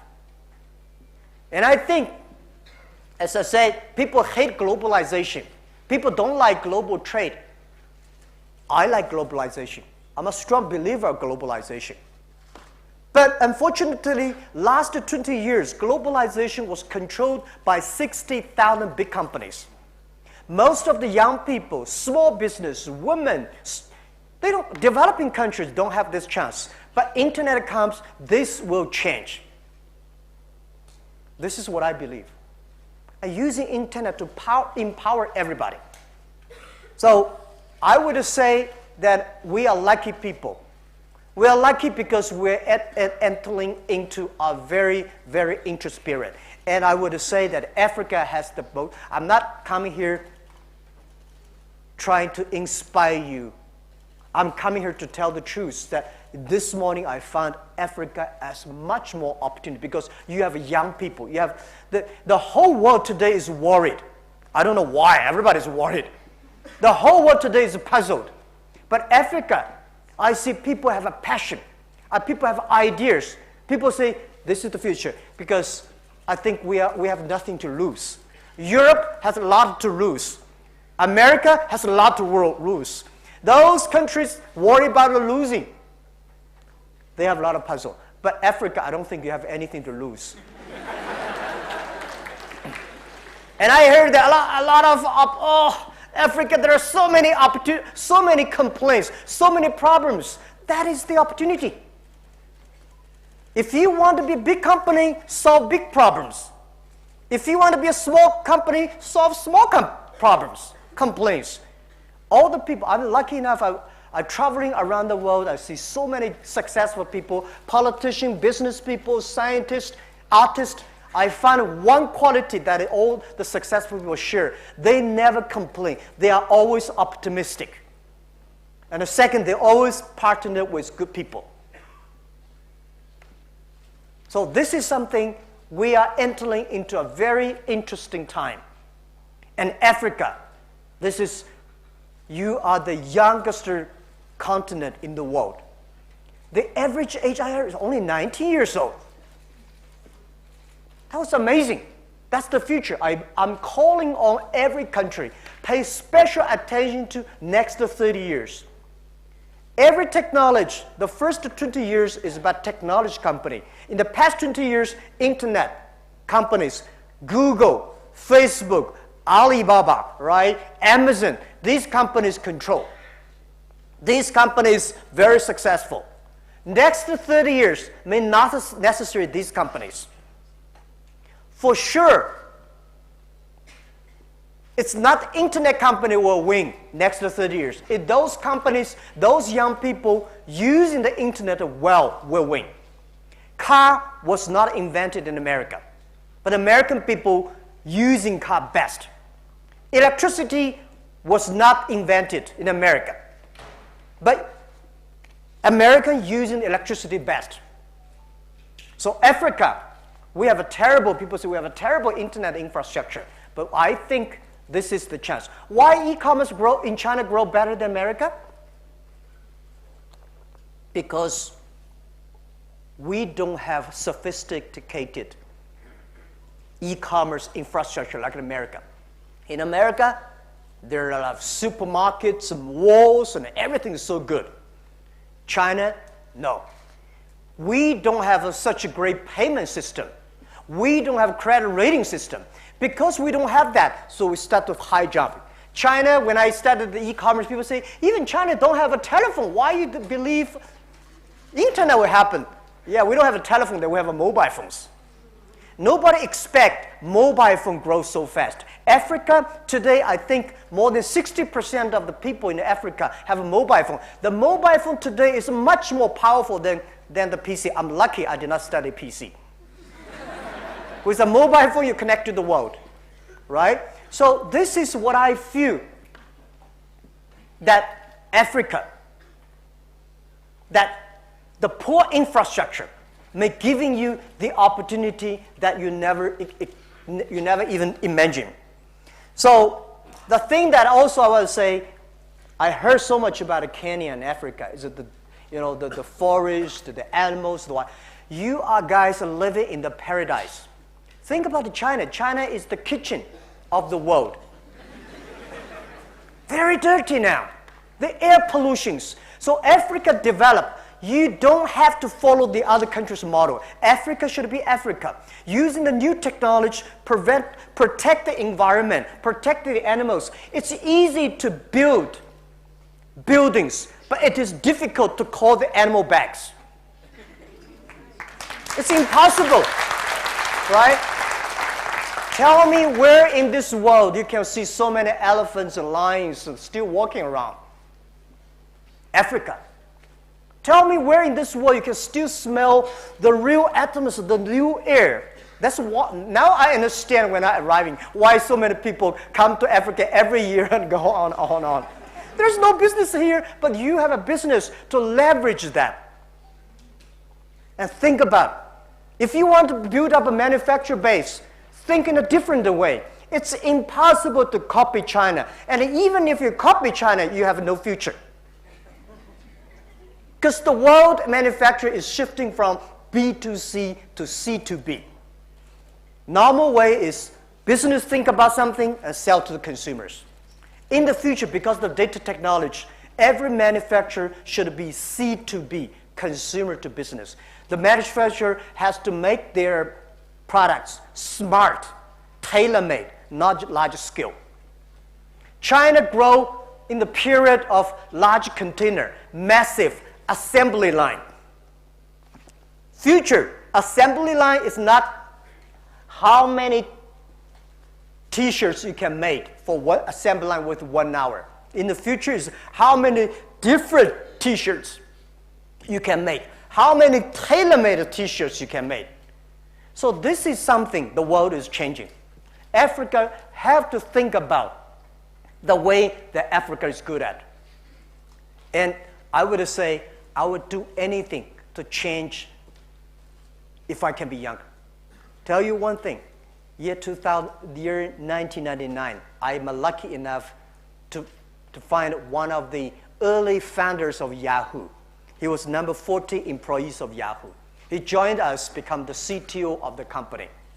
And I asked him, what do you want? He said, Jack, oh, you guys are young. I would spend $1 million to buy 1 year. I said, I sell all my age to you. Today I realize that young age is something that is the best opportunity. Don't be scared of failure. My assets is so many failure stories. There are a lot of stories about us, about me, but none of the books I read about me. Someday, I may write a book. The book's name is Alibaba 1001 Mistakes. This is the best assets that we need to have. Learn from the mistakes. Learn from other mistakes, not because you want to avoid the mistakes, because when you face these mistakes, you know how to face it, how to challenge it. And this is critical. So I want to share with all the young people here, students, never give up. There's always opportunity there. It's easy to give up. Keep the hope. The world is challenging, but this is opportunity for young people. E-commerce, internet is the opportunity for country like us, Kenya, China, Africa. The best of people say, well, e-commerce, China is no good. The best place in the world for e-commerce, where? Tell me. I think Europe, you have everything. But why Europe has no good internet companies or e-commerce company? They worry too much. They worry about privacy, security, laws, government ready this, government not ready that. When you worry too much, you're scared to move forward. Don't worry. If you make mistake, try again. And find the good people. Innovation is not from the government. Innovation is from your customer, from the market. And finally, if you want to be entrepreneur, I give you advice. Always remember, customer number 1, employee number 2, shareholder number 3. This is different from America, shareholder number 1. I believe customer number 1. If you make your customer happy, they will pay the money. If you make your employees happy, they will be creative, innovative. If your customer employee happy, the shareholder will be happy. Do not spend a lot of time on talking to your shareholders. Spend more time to talking to your customers. Spend more time talking to your employees. And making sure it's the employee share the vision. Making sure they're great. And also making sure when you hire your employees, find the good people. Find the people who are smarter than you are. Find the people who can be your boss. You think this guy will be my boss in 5 years, hire him. This is the secret. And also the last secret is making sure hire enough women on the internet time.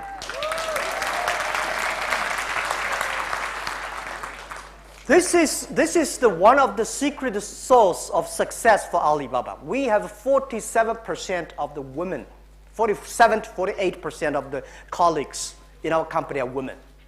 We have 33% of the senior management of our company are women.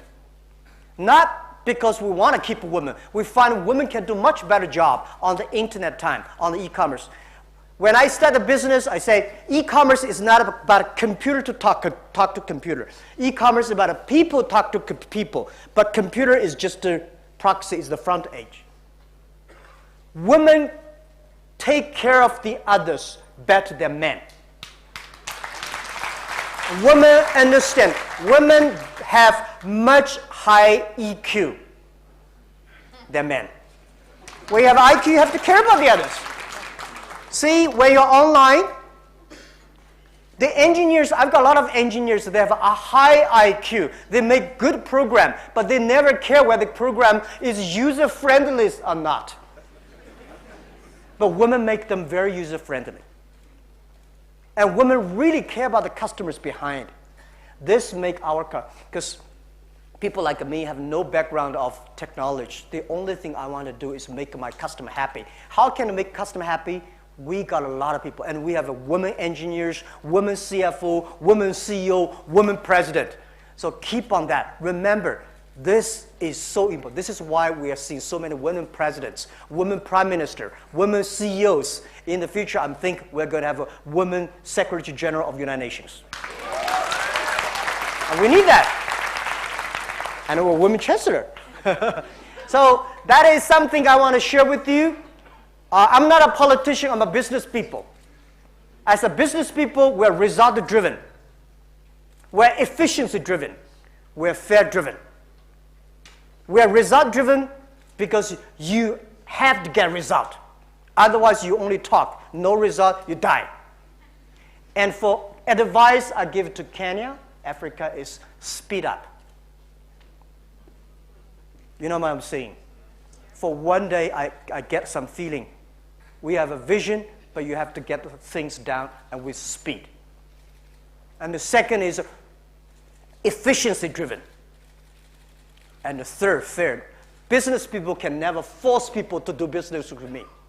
It's about a fair trade. So I would say, let's move up. Africa will be the next driving source or driving energy of the world after today's Asia. And this is what I truly believe. And I come here, I don't want to sell anything to you guys. I want to help you to sell your great stuff to the world using internet. Thank you.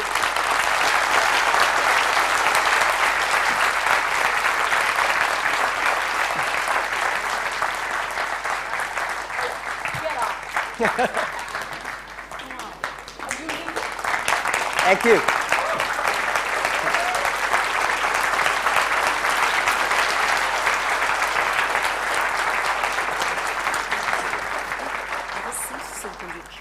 Okay.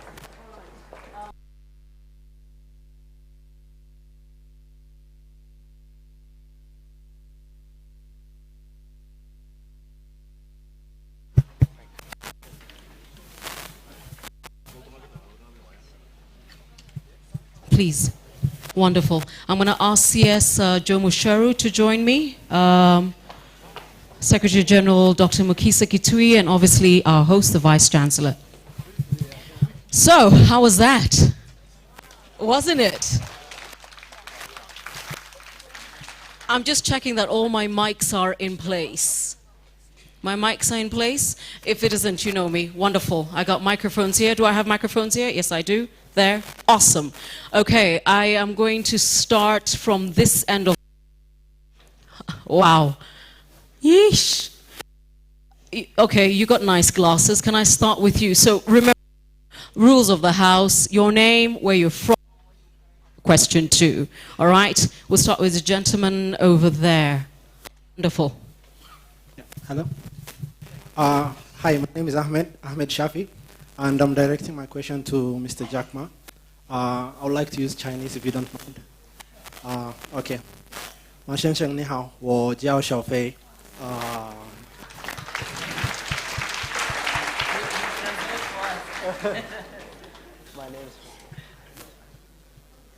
Keep going. Wait. Oh, okay. 你是我全世界最喜欢的土豪。anyway， 我去过中国，然后我在那边的时候，我觉得生活太简单、太舒服了。所以我因为那边的副官都是炒一炒或者这样子，所以我现在问支付宝能到肯尼亚吗 Okay. Yeah. I can do it in English. Who don't understand? I think you better. Okay. So my name is Ahmed Shafi. Chinese name is Xiaofei, and I started by I really love Mr. Jack Ma. He's like the best inspirational story. And my question is like, when I used to be in China before, and I found life over there so smooth when it comes to like transactions and stuff. So I wanted to ask if Alipay could come to Kenya. That was my question. Thank you. Thank you. Yeah, first, this is something amazing that people keep on asking me, especially in America, so why China developed quicker than USA in some ways on the e-commerce and internet, and why China in the past 30 years, from nobody to the second largest economy of the world. Very important thing is China young people start to learn, respect the other culture. When you today pick up 100 Chinese people on the street in Beijing, Shanghai, or any cities, you will find that 80 of them can speak at least 30 English words.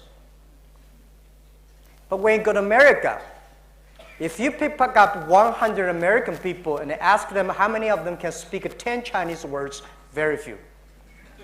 This is a good thing about learning make progress. So I really thank you for speaking the Chinese. Perfect pronunciation, better than mine. But my question is, will Alipay come to Africa? Yes, we would love to. And we're looking for partners. Because Alibaba model is that we do not want to globalize Alibaba. We want to globalize e-commerce. And we are not an e-commerce company. Amazon is an e-commerce company. Amazon, they buy, they sell. We do not buy and we do not sell. We enable seller.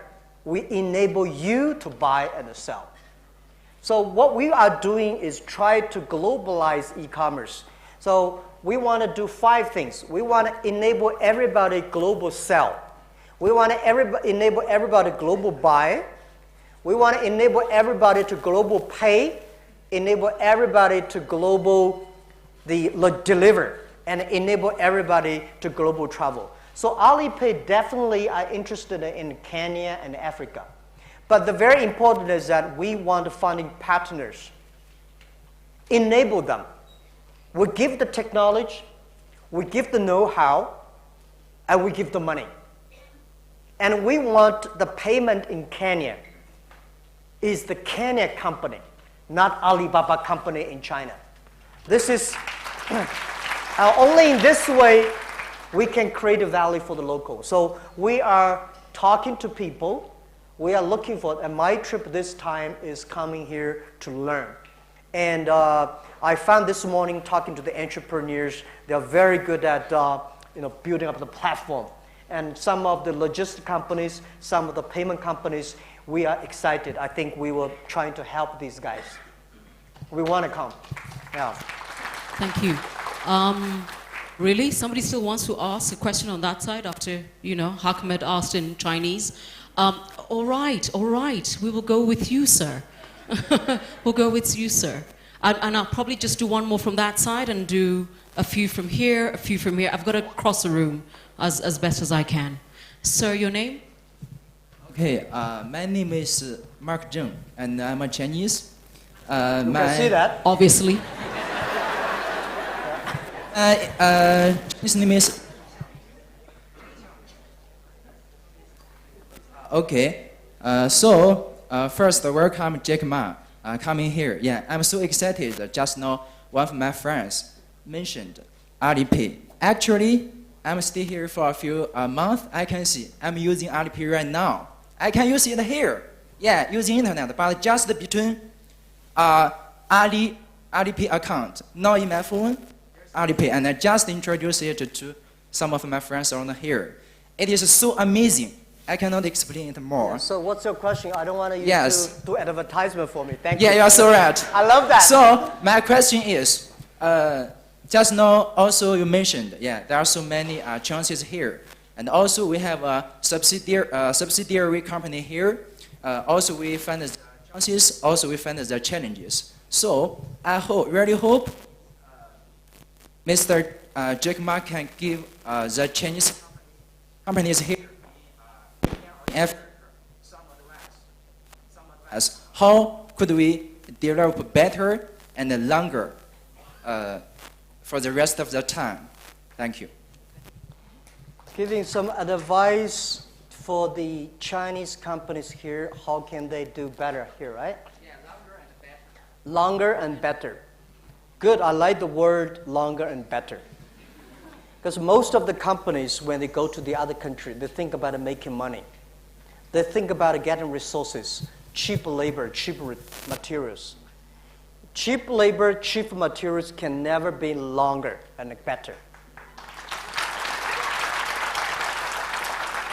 If you go to other country, you have to think like local company. Create jobs for local people. Pay tax local people. Enrich the local people. The globalization in the past years, in the past 30 years, is about getting cheaper cost, cheaper labor, cheaper the things. Next 30 years is enable creating jobs. So if I come here, I would think about what are the things that I can do here that the local companies cannot do. And they must do. Do something that nobody wants to do it. That probably will create the real value. And by the way, many people ask me, well, Jack, it's so difficult to do business in the other country like China. We never have a chance to do business in China. First, I want to say do business anywhere is difficult. Do business across the nation, any country is difficult. Any village, any city is difficult. But sending the entrepreneurs there, not send the professional managers. Most of the professional managers people send to the other country, they make their boss happy instead of make the customer happy. Spending time making the customer happy. If you're a Chinese company, making sure your local customers are really happy. And hire the local people. Make them, expect them better. In this way, you can be long and happy. By the way, 21st century, every company have to think about 3 things, then you can sustain. First, inclusive. Second, sustainable. 3 is happy and healthy. You must be a happy company. You must be a healthy company. These are the 3 elements you do business. Think about it. Wonderful. I am going to take a question from this side, from the lady in the red dress. Where is my... Then I'm moving to this end. Okay? Wow. I'm Marcin Jure. I'm the founder of BotLab that deals with artificial intelligence and machine learning. My question to you will be directed to what kind of opportunities does the Institute of Data and Technology by Alibaba have for founders or startups here for collaboration or opportunities for learning? Thank you. Thank you. Yeah, I'm just talking to this morning ministers. I'm talking to the Dr. Katui about the, this is what I learned today. I think you have so many great entrepreneurs. The infrastructure is good. The only thing is probably a lot of know-how. So I would love to discuss with the chancellors that Alibaba, the same thing. In the past 20 years, we have a lot of Alibaba schools, Taobao schools, universities to teach, to partner with universities and government, training courses. And this is something that I would go back to explore, that we probably should having more training courses together with ANCTAD. And one of the things we announced, we're going to announce tomorrow, that that we will invite 200 to 500 entrepreneurs from Africa go to my city, Hangzhou, to have full training, understanding what e-commerce, internet, how government work, how we do it, the technology side, know-how side, entrepreneur side, and then send them back to China, Africa, so they can train the trainers. And some of the training courses we would love to work with the university.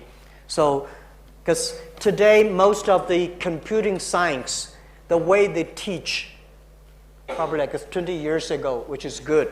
But what is the future cloud computing, artificial intelligence, machine intelligence? What are the new the technology that we should start to share with the university students now? And we should not wait. So this is what I think we will partner. It's also about partnership. My microphone people, I'm going to start with the gentleman in the suit. I'm going to move to the lady with the black bow, and then I'm going, no, that not you, sir, sorry. And then I'm going to move to the gentleman without a blazer. So blazer, bow tie, without blazer, okay? Hi, Jack. My name is Oscar. I am an entrepreneur, and I hope to one day speak to you as an equal at Davos. For years now, I have really wanted to meet you. You've been an inspiration for a huge percentage of Question. My question, very good. My question is this. There's an issue I wanted to hear your voice on, and it's on the whole African mentality of building a business. You will find that African businessmen, African entrepreneurs, yes, are trying to solve an African problem. But the biggest companies in the world right now, the Facebooks, the Instagrams, the Alibabas, they're solving a global problem. In 1999, in your video, you told your team that America will beat you in the hardware, but they won't catch you on the software because you'll be at the same level. Africa should be playing at that level. Every problem we solve, like M-Pesa, should be able to be replicated throughout the world. Question. Why is it that this is not happening? Why is it that African technology companies are not experiencing exponential growth? Why is there no African company that's standing with Google, with Microsoft, with Alibaba, and saying, we too can stand at an equal footing? Thank you. Thank you. I don't have the answer for the why. I need the professors. The professors, they have the answers. Entrepreneurs only have action. We prove it by action. We do not prove it by theory. 20 years ago, people asking me this question. Chinese company never have this and never have that, and why the American company have this and that, and then, well, I don't have an answer. But today, we are the top 10 companies, high-tech company in the world. We prove it by action, by serving people, by think global. African young people, I would say, you guys, a lot of people, most of the people don't know themselves. This is the power of data time, the data technology. Data will make you know yourself better. So I think the Africa, no matter you believe or not, 20 years later, with the support infrastructure, with such great universities, with the intact, all the infrastructure, all the things, the only thing, as I said, result-driven, speed up, and you will have chance. And I have a full confidence in 20 years because you don't have that many burdens like other countries. You have the chance. How to make it happen? Entrepreneurs make it happen. And then make all the professors write successful case studies in the MBA schools. Finally, I tell you one thing. It's a very interesting. When we competed with eBay, year 2003, eBay, their market cap at that time is $86 billion US market cap. We are tiny. And people give me a book called Marketplaces. It's a success story, how eBay win USA, how they defeat Yahoo. So people give me a book, say, Jack, read the book, and then one day you will be at eBay. I threw the book in the garbage. And I say, let eBay read how we win them. Africa, young people, you will definitely, if you think about, not think about learning from the competitors, if you think how to make the young African people or normal people, how to make them happy using the services, using the technology, you one day will win. This is all I believe. Yeah. So, Jack, one of the things is that many of the young people wait for government. They wait for infrastructure, they wait for regulation, they wait for so many of these things, and they feel that we need to do something first before they can be successful. So what's your view? Because I feel that's one of the hindrances. I think this is not most of the young people in Africa. Most of the young people, the whole world wait. That's why the entrepreneurs, if you're a real entrepreneur, you never wait. The lady you with wait the black because bow you tie. are not an entrepreneur. That's what I say. If you wait, you're not entrepreneur. You're not inspirational. So this is what I say. Government, for sure, they are late. If every infrastructure is ready, why they need you? That's just all you ask yourself. That's a valid question. Thank you. Lady. Hello. Okay. My name is Achola Ogwenge, and I'm African, and I'm very passionate about Africa. Very. And I know Africa is the future, and I'm glad that you said what is good, what is Africa good at.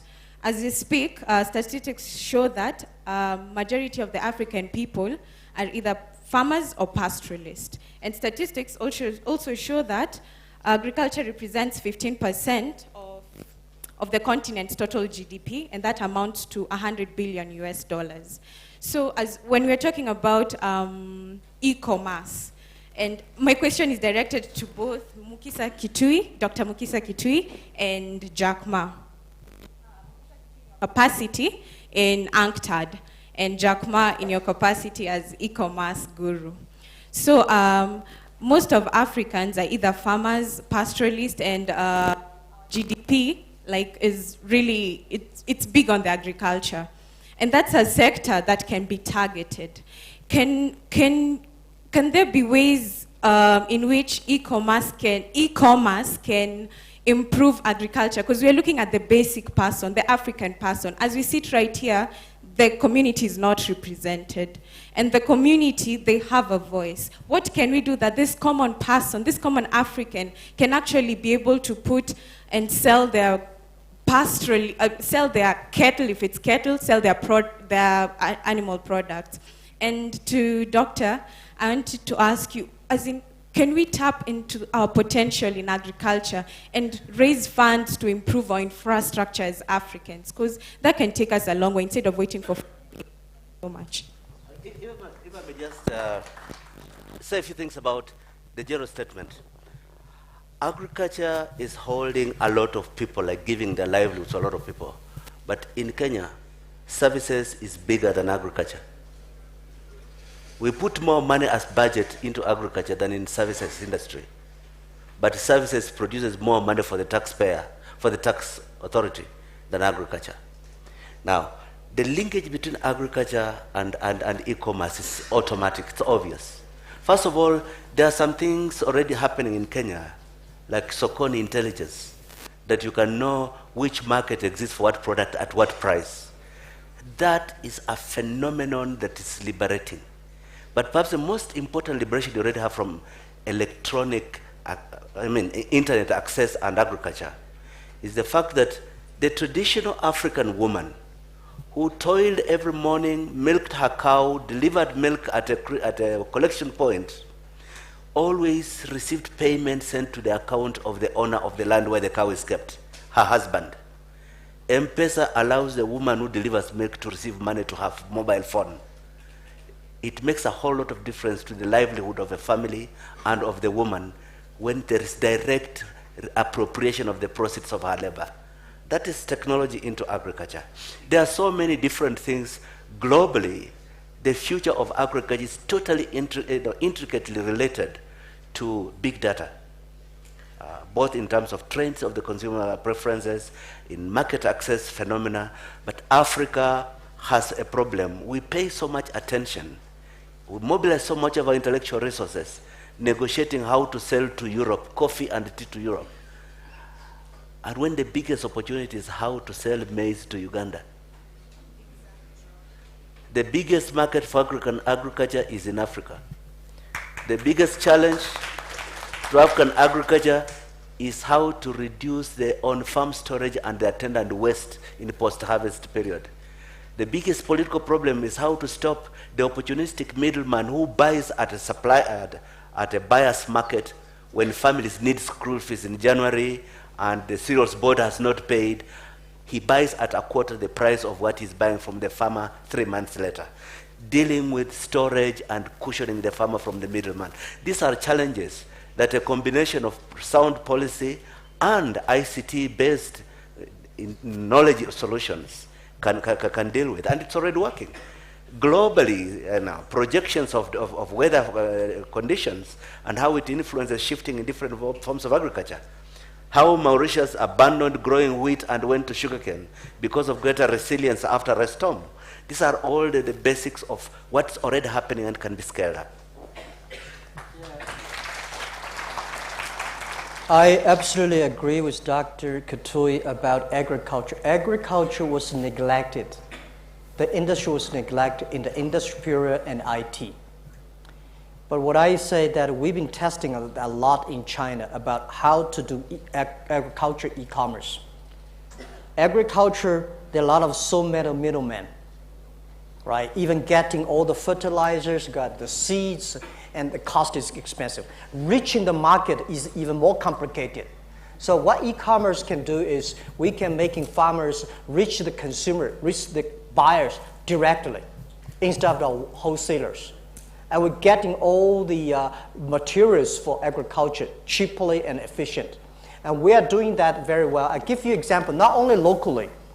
We are making sure that every farmer knows where his vegetable or pigs go to which family. And that is very possible, and we're doing that. Give you two examples. Today, not agriculture leaving from a village to the town, we're go cross-trading. Years ago, the American ambassador to China came to us, say, Jack, can you help us selling our Washington State cherries, the fruits, to China? I said, wow, this is very challenging. But we start to sell. The first year we sell more than 80 tons to 60,000 families in China. They directly, within 72 hours, we placed the order, they start to pick up the cherries and send to China, distribute into 60,000 big families. This year, we sold 20,000 tons of cherries from America to China. A lot of farmers in America are so happy. By the way, the Prime Minister of Canada came to me and said, Jack, we have a lot of fishermen having lobsters. We don't know how to sell because we don't have so many people eat lobsters in our Canadian. So can you help to sell to China? So we sold 96,000 lobsters within 1 day. For stopping, there's no lobster for that city for almost 2 months. we sell across the ocean. So think about today, of course, when you don't have enough good payment, when you don't have enough data, when you don't have logistics, this seems hopeless. But when you build up that, you will be surprised by how much e-commerce, internet can help the farmers. And I'm confident of that. Wonderful. So I'm going to make 2 announcements here. I'm going to insist you get to your question because there are still people who want to ask. Then I need to ask members of the press corps who want to set up for their press conference. Now would be a good time to get up and start moving. To the gentleman with a big gold blazer, I have no other way to identify you. Last question in this segment, I'll be moving here. All right? I can whip back, you know, but let's do this. Sir, your question, your name. Thank you very much. I'm Julius Omamba, a student of commerce. As a young entrepreneur, we tend to fail so much. Once we graduate from university and maybe begin business, we tend to fail and then we forget and maybe get depressed. How did you survive these all failures that you had now and again? Thank you very much. I don't catch the question.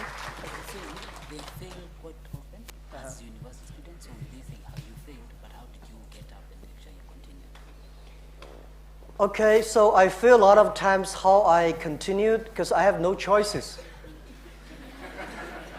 I would, you know, I would, if I have a condition to complete, because I complain, I still have looking for a job. I still have to try. So don't give yourself excuse. As my friend Mr. New always said, people the loser always find excuses. People who succeed always find ways. And I'm a believer that there is always a way ahead. If I fail, there must be something wrong with me, not the others. Okay, that's powerful. That's powerful. I'd like to move this way. Where's my microphone? There you are, ma'am. I will ask you start with the lady in pink. Move to the lady next to her. So 2 girls in a row, and then the gentleman right behind. I can see you. Don't worry, I'll come to you. All right, lady in pink. Question. Right? Question. I'm Tracy Muley, CEO Shuja Delivery. My question is for Jack Ma. How can we reach you if we need investments or future partnerships? Thank you.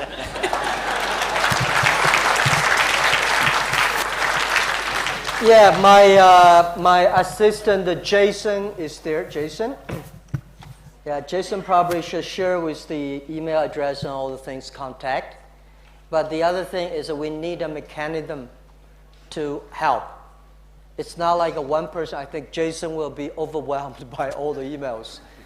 But I think I will work with the Dr. Katui and ministers, and then probably by sending entrepreneurs to China, and I'm thinking about like African venture capitalist fund or whatever that can do something here. Because I think the potential here is big. It's something that I told them, and I'm bringing a lot of Chinese famous business leaders here. I think they are also fascinated by the passion you've got. I said to them that it's difficult to find another Jack Ma in China, but there are a lot of Jack Ma's in Africa. They always say, why we did not invest here 10, 15 years ago? So there's a chance to come together, we investor. So let me think about something that make a mechanism that supporting more entrepreneurs can do better. As I said, it's not my money. It's the society's money. Yeah, thank you.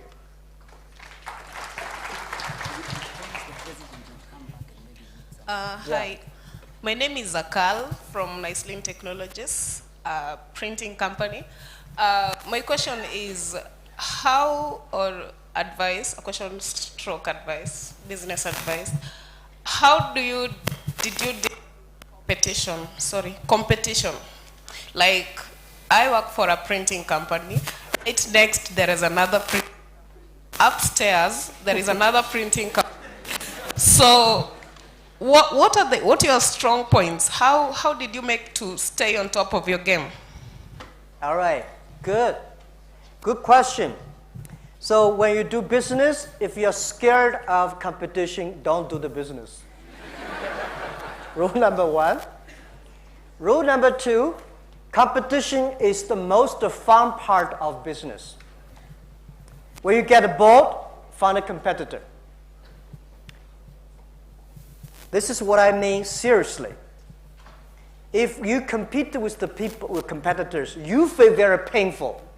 Your competitors feel very happy. Something wrong with you. Normally, you should be happy. Competitors will be very painful. So I say, I never cry. We make competitors cry. By improving the services, by empowering making sure your people are smarter. Not your equipment is better. Normally, if your people are smarter, then your product will be better. If the people do not change, products will never change. If you spend more money, buy equipment, people, this is easier to compete. Don't compete on prices, compete on the values. The third, which is very important, competition. Think big. When I was in my apartment, I told 18 founders, guys, who's our competitor? They say, they are everywhere. I said, no, they are in Silicon Valley. That's the company Microsoft, IBM, Walmart. They say, we are tiny, how can we be that? That is the examples.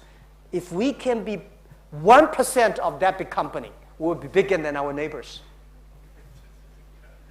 So when you think about your competitor, it's not the people around it. You have to learn from your neighbor competitors how they can do, why they do better than you are. But meanwhile, think big. I've been doing that even to today. And one day, I think like 10 years ago, the China largest TV station asked me, Jack, who is a competitor? I say, in my telescope, I never see any competitors. So many competitors got very upset. You are so arrogant, right? Why there's no competitor? I said, I use my telescope looking for examples. Why should I looking for competitors? If your competitors around you all the time, looking for examples. If there's no competitors, looking for competitors. You know what I'm saying? When you are surrounded by competitors, looking for examples, good guys. When you have no competitors, looking for competitors. That will improve you. Wonderful. Joe, did you want to add something to that? No? All right. The gentleman in the gray. All right. I think. Go for it. I'm Adongo Chalo from Yoime Homeground. Microphone, it will work. Don't worry, it will work. I am Adongo Chalo. I'd like to welcome you to my homeground, University. I study actuarial science. And my question is on resilience. When do you know it's time for me to grow into another business? When should I grow my business into other sectors? And when should I stop if I'm incurring so many losses and stuff? And another one is to the whole panel. I'd like you to help the youth in increasing their information literacy. How you can access the information and access information and optimize the use of the information. How do I? I'd like Most Honorable Sakaja, one of our senators over here, who's vying for Senate in Nairobi, proposed establishment of youth centers where they can apply for jobs and stuff. Question. I already. You know, you can't ask another. You had two questions. One was to Mr. Jack Ma about resilience. How do you keep going? And when do you know it's time to move on? Am I right? And then for the entire panel, you wanted to know how to increase how to increase information literacy among the youth. Yes. Awesome. Mr. Jack Ma, I'll start with how do we increase information?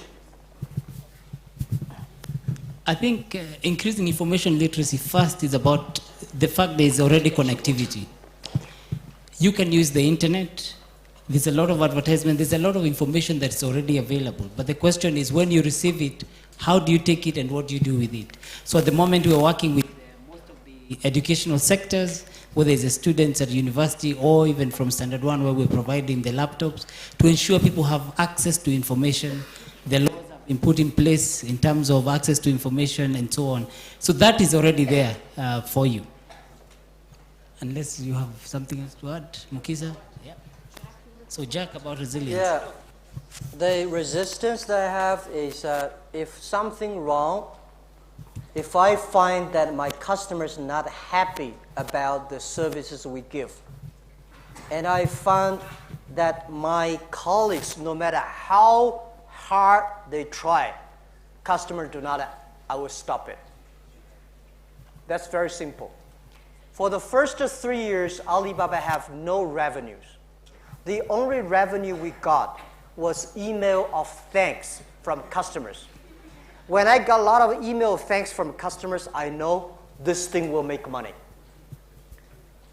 If there's no email of thanks, if customer not happy, you know you are dying. So if something wrong with the business, it's always it's wrong with me. And I have to check myself whether the direction is right. And I have to check whether my colleagues make the right products. So this is all about. And also went to the next step, I give you every entrepreneur's advice. A lot of people have a lot of opportunities. If there are 9 rabbits on the ground, if you want to catch one, don't change the rabbit, change yourself to chase one. Get that one first. Don't try this one, try that one, you go nowhere. For a startup, surviving is number 1. Focus on the things you love, you believe, your team love, your people believe, and your customer love. Focus on that one, and then start to go to the other area. I got 9 rabbits. I'm going to focus on one because sadly time's up around here. I'm going to the purple name and question. My name is Dr. Kemwa. I'm a faculty of the University of Nairobi from College of Health Sciences. There are very few doctors in Africa. And I want to make myself suitable. I don't know if you do health-related things on Alibaba.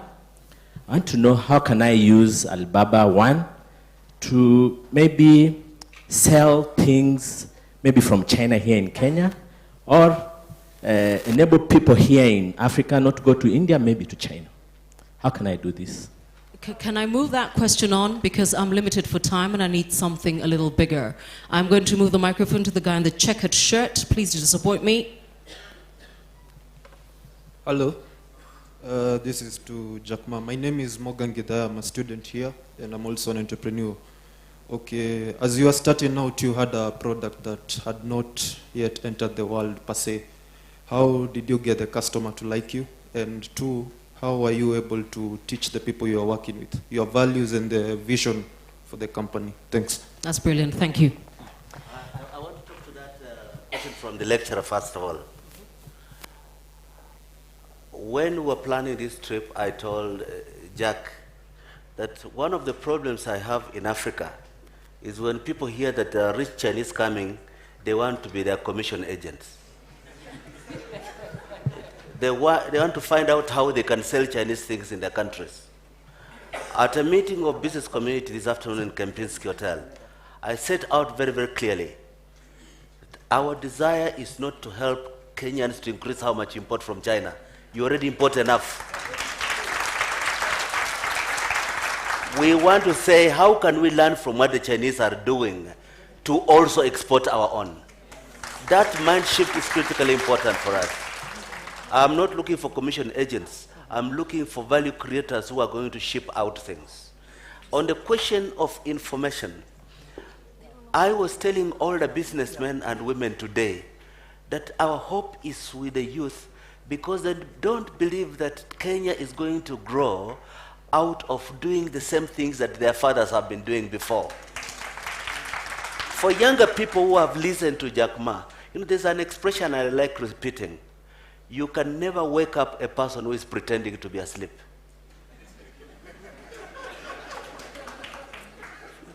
If you have access to information and you're not using that power of that access, there isn't terribly much you can do about it. We just pray for you that you don't become infectious to others, particularly to younger persons. Thank you. Yeah, the question to your young people as an entrepreneur, if first, when I start using start the Alibaba, I want help small business. The first thing is I want help small business sell things online. This is the value. And then every people I hire, I tell him, this is something I want to do. Do you agree or not? And do you know how to do it better than I am? If you agree, join me. If you don't, if you think it's stupid, just don't join me. Find the people who, when you are a startup, especially when you are startup below 20 people, that's the best honeymoon period, because you know everybody. Everybody you hire, talk to him. What do you want? How you can do better? And making sure he understands. Making sure he has a better idea to deliver this value services better than you are. This is what we did. And I tell you an interesting story. I made a speech in Harvard, year 2001-2, talking about the value, vision, strategy, how to survive. One of the guys called David Wong, he used to working for GE. He said, Jack, your model never worked because you are crazy. How can you talk about the value mission in a startup, in the internet? Impossible. So I say, guy, Mr. Wong, please come to China, come to my company, spend some time, and we can talk. So he came to China half a year later, spent a full 3-4 days, and he came to me when he left. He said, Jack, I know you're crazy, but no, I found there's 100 people crazy in your company. They all talk like you. They all think like you. Crazy people together, we never think we're crazy. We think the whole world is crazy. We believe it, we make things happening. So this is very important. It's difficult to convince the customer. But if you cannot even convince your own people, forget about it. So this is what I say, convincing your colleagues. Seriously, press is ready. Jack Ma has another engagement, and I still have a few things, including taking a selfie with you guys. But the CS does want to get into a question here. So Jack, I know we talked about not waiting for government, but if you had an opportunity to have made a change or for something that the Chinese government would have done to make your business better, what would you encourage for us as government to make life better for the Kenyan youth so that they can be able to get their businesses going? The government should spend more money on the infrastructure. The government should encouraging, incentive those entrepreneurs. Let them have a try. They fail, you collapse. They succeed, you collapse. Do not complain. The government also have a lot of complaint. Especially the innovation comes up, the government start to worry. They say, yeah, please have innovation. But when they really come to, oh my God, you challenge us. Challenge the way we manage the company in the traditional way. So I would say the government should think about internet company, try to build up the infrastructure, which you already do, and try to, if there's something wrong with the logistic companies, giving incentives to more startups doing logistics. If it's a payment is good, no good. Giving more incentive to those companies doing the payment because you are building up the infrastructure of e-commerce.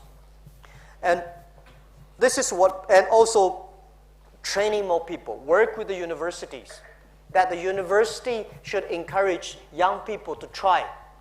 So this is what we expected in China. Yeah. If I may just talk to that question. Partly I spoke to this when I was meeting with the business leaders this afternoon. In a country like Kenya, governments should serve Kenyans, not Kenya. How do I mean?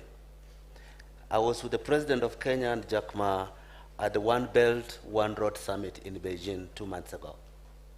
And the president of China announced that the maritime road will end in Mombasa.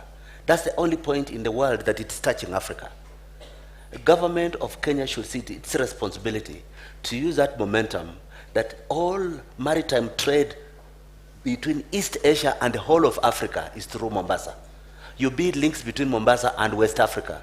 You don't think about a border called Malaba. That is one step. A second step, government had a momentary mind slip when it legislated, authorized M-Pesa without understanding what it will do. That they took the risk to set up legitimately an enterprise whose possible negative consequences they could not comprehend. That is a facilitative government, not a regulative government. Government as an enabler is more important than government as a controller. That balance has to be maintained.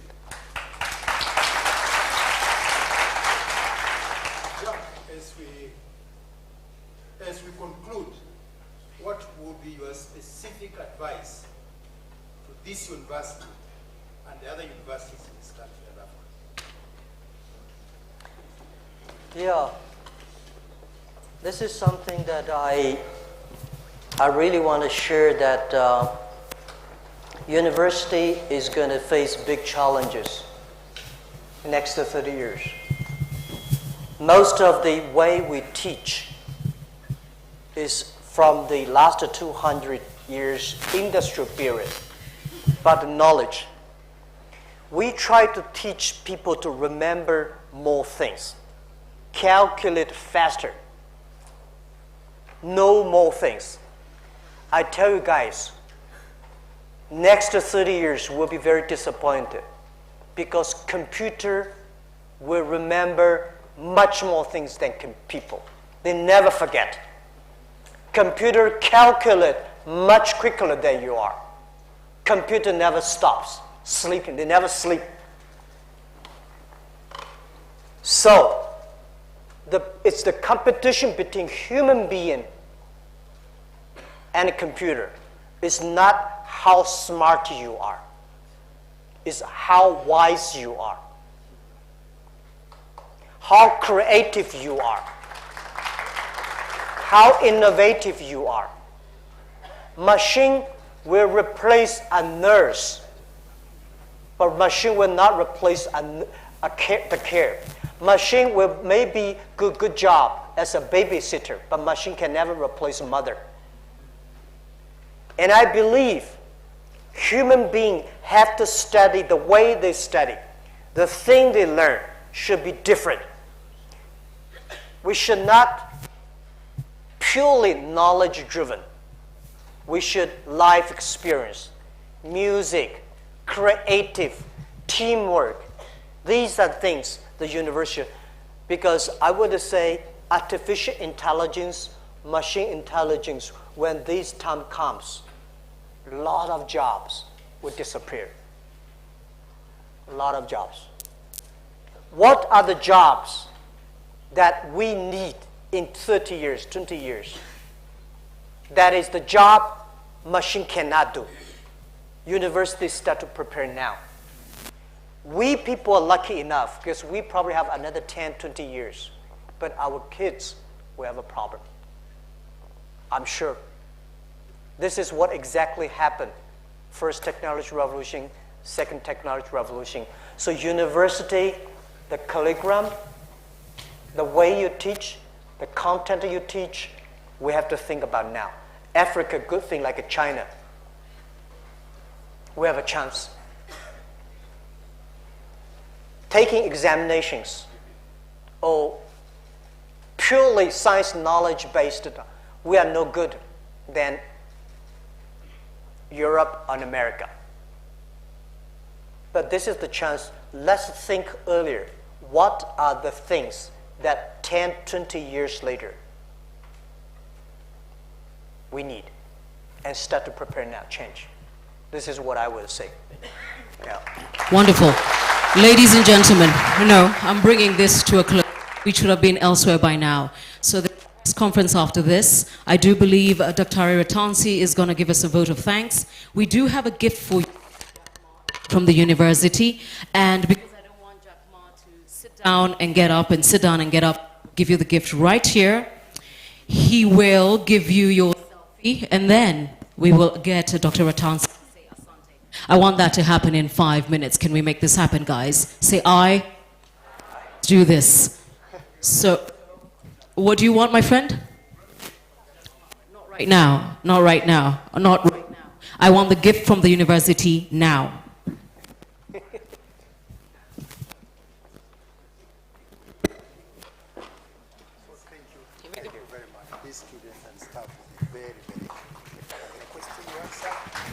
Awesome.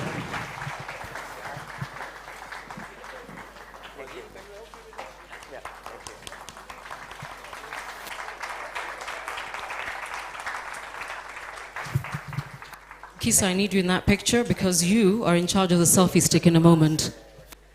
I must stand here. Yeah. All right, it's going to be 4 selfies. 1, 2, 3, 4. So powder your nose. Those look good. Thank you. Oh, wow. Thank you. Thank you. Thank you.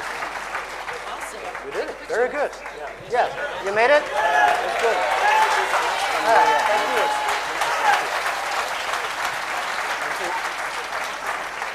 you. You make me more handsome. Right.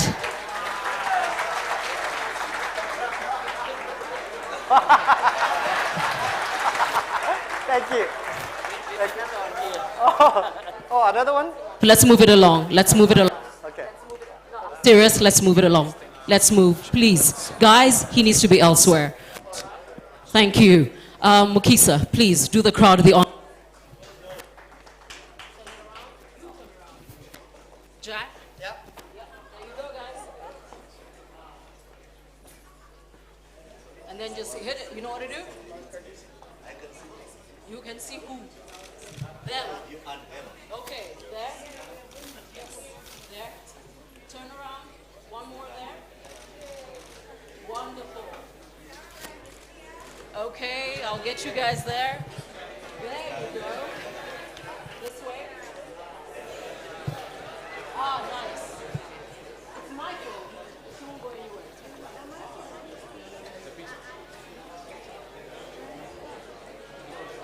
Okay. Mr. Jack Ma,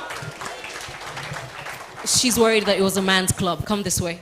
Madame was left out. So this side, guys, come this way. Come this way. There we go. And then the lady. Where's the lady? There we go. Ah, nice. Wait, guys. Here we go. Okay.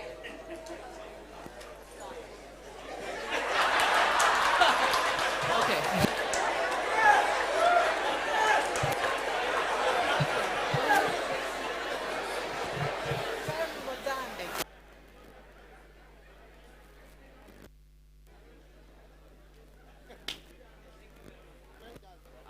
Shall we?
Hello, hello. My microphone is dead.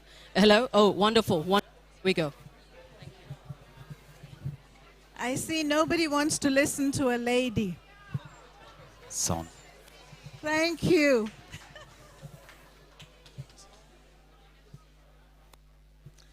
The Vice Chancellor, University of Nairobi, Professor Peter Mbithi. Our very special guest, Mr. Jack Ma. I can't resist saying this, but God has packed a punch in you. I think. Well done. Cabinet Secretary, Honorable Joe Musheru, are you there or you left me alone? Thank you. Representative of the Office of the President, Mr. Stephen Kirogo, and your colleagues, thank you for coming. Secretary General UNCTAD, Dr. Mukisa Kitui, the representative, Kenya Chinese Chamber of Commerce, members of the university community, partners represented here, members of the press, invited guests. Ladies and gentlemen, hamjambo. Oh, that's better. They're here. It's now my humble duty to very briefly move the vote of thanks.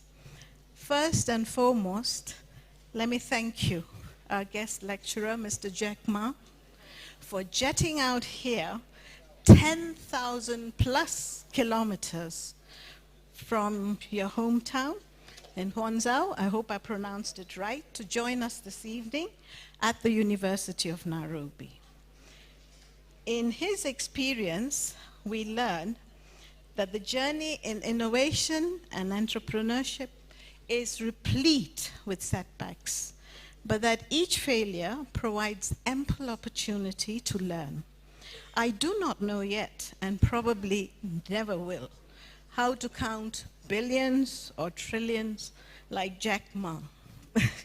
But I hope the tips shared with us will verily motivate our young entrepreneurs and those amongst us with that spirit. Let me also congratulate you on your 2016 appointment as Special Advisor to the United Nations Conference on Trade and Development, UNCTAD, for youth entrepreneurship and small business.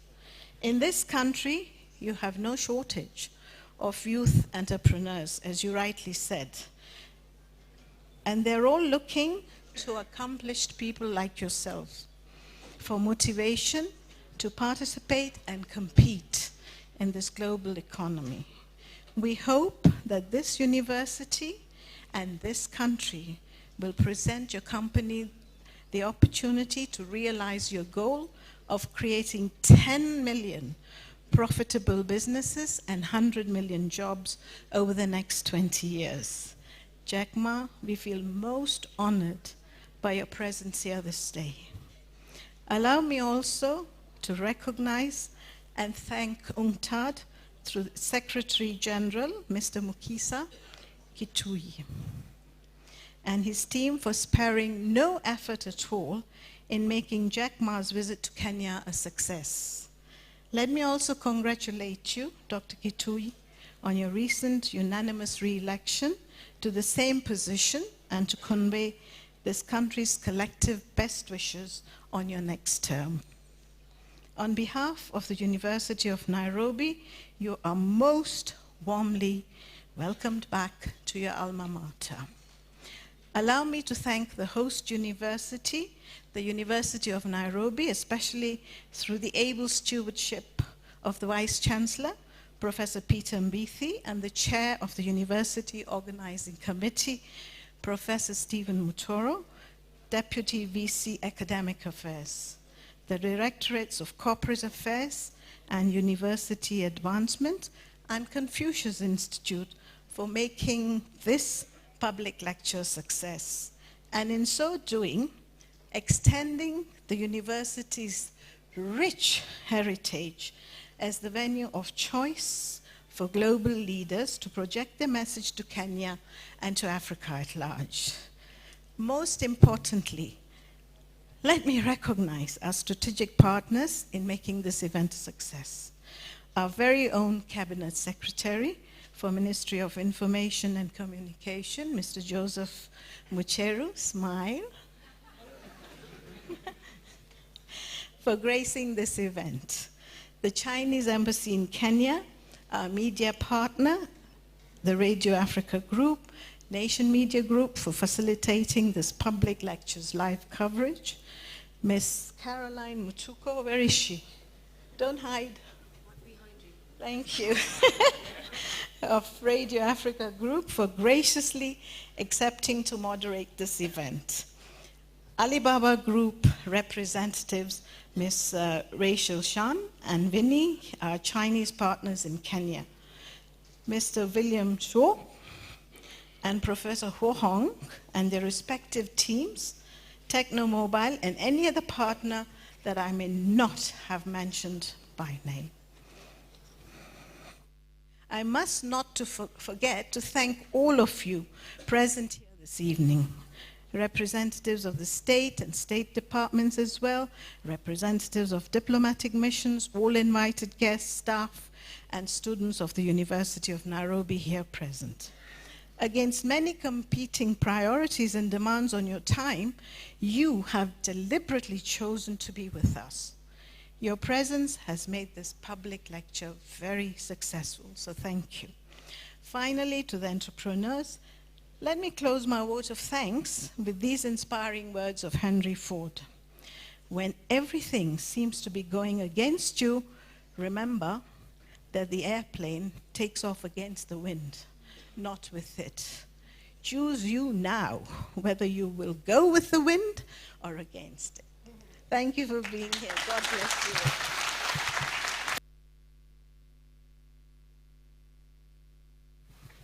Good people, thank you. Drive safely. And if you find me limping, buy me a drink. I deserve it. Thank you, Mr. Jack Ma. Take care. Good night.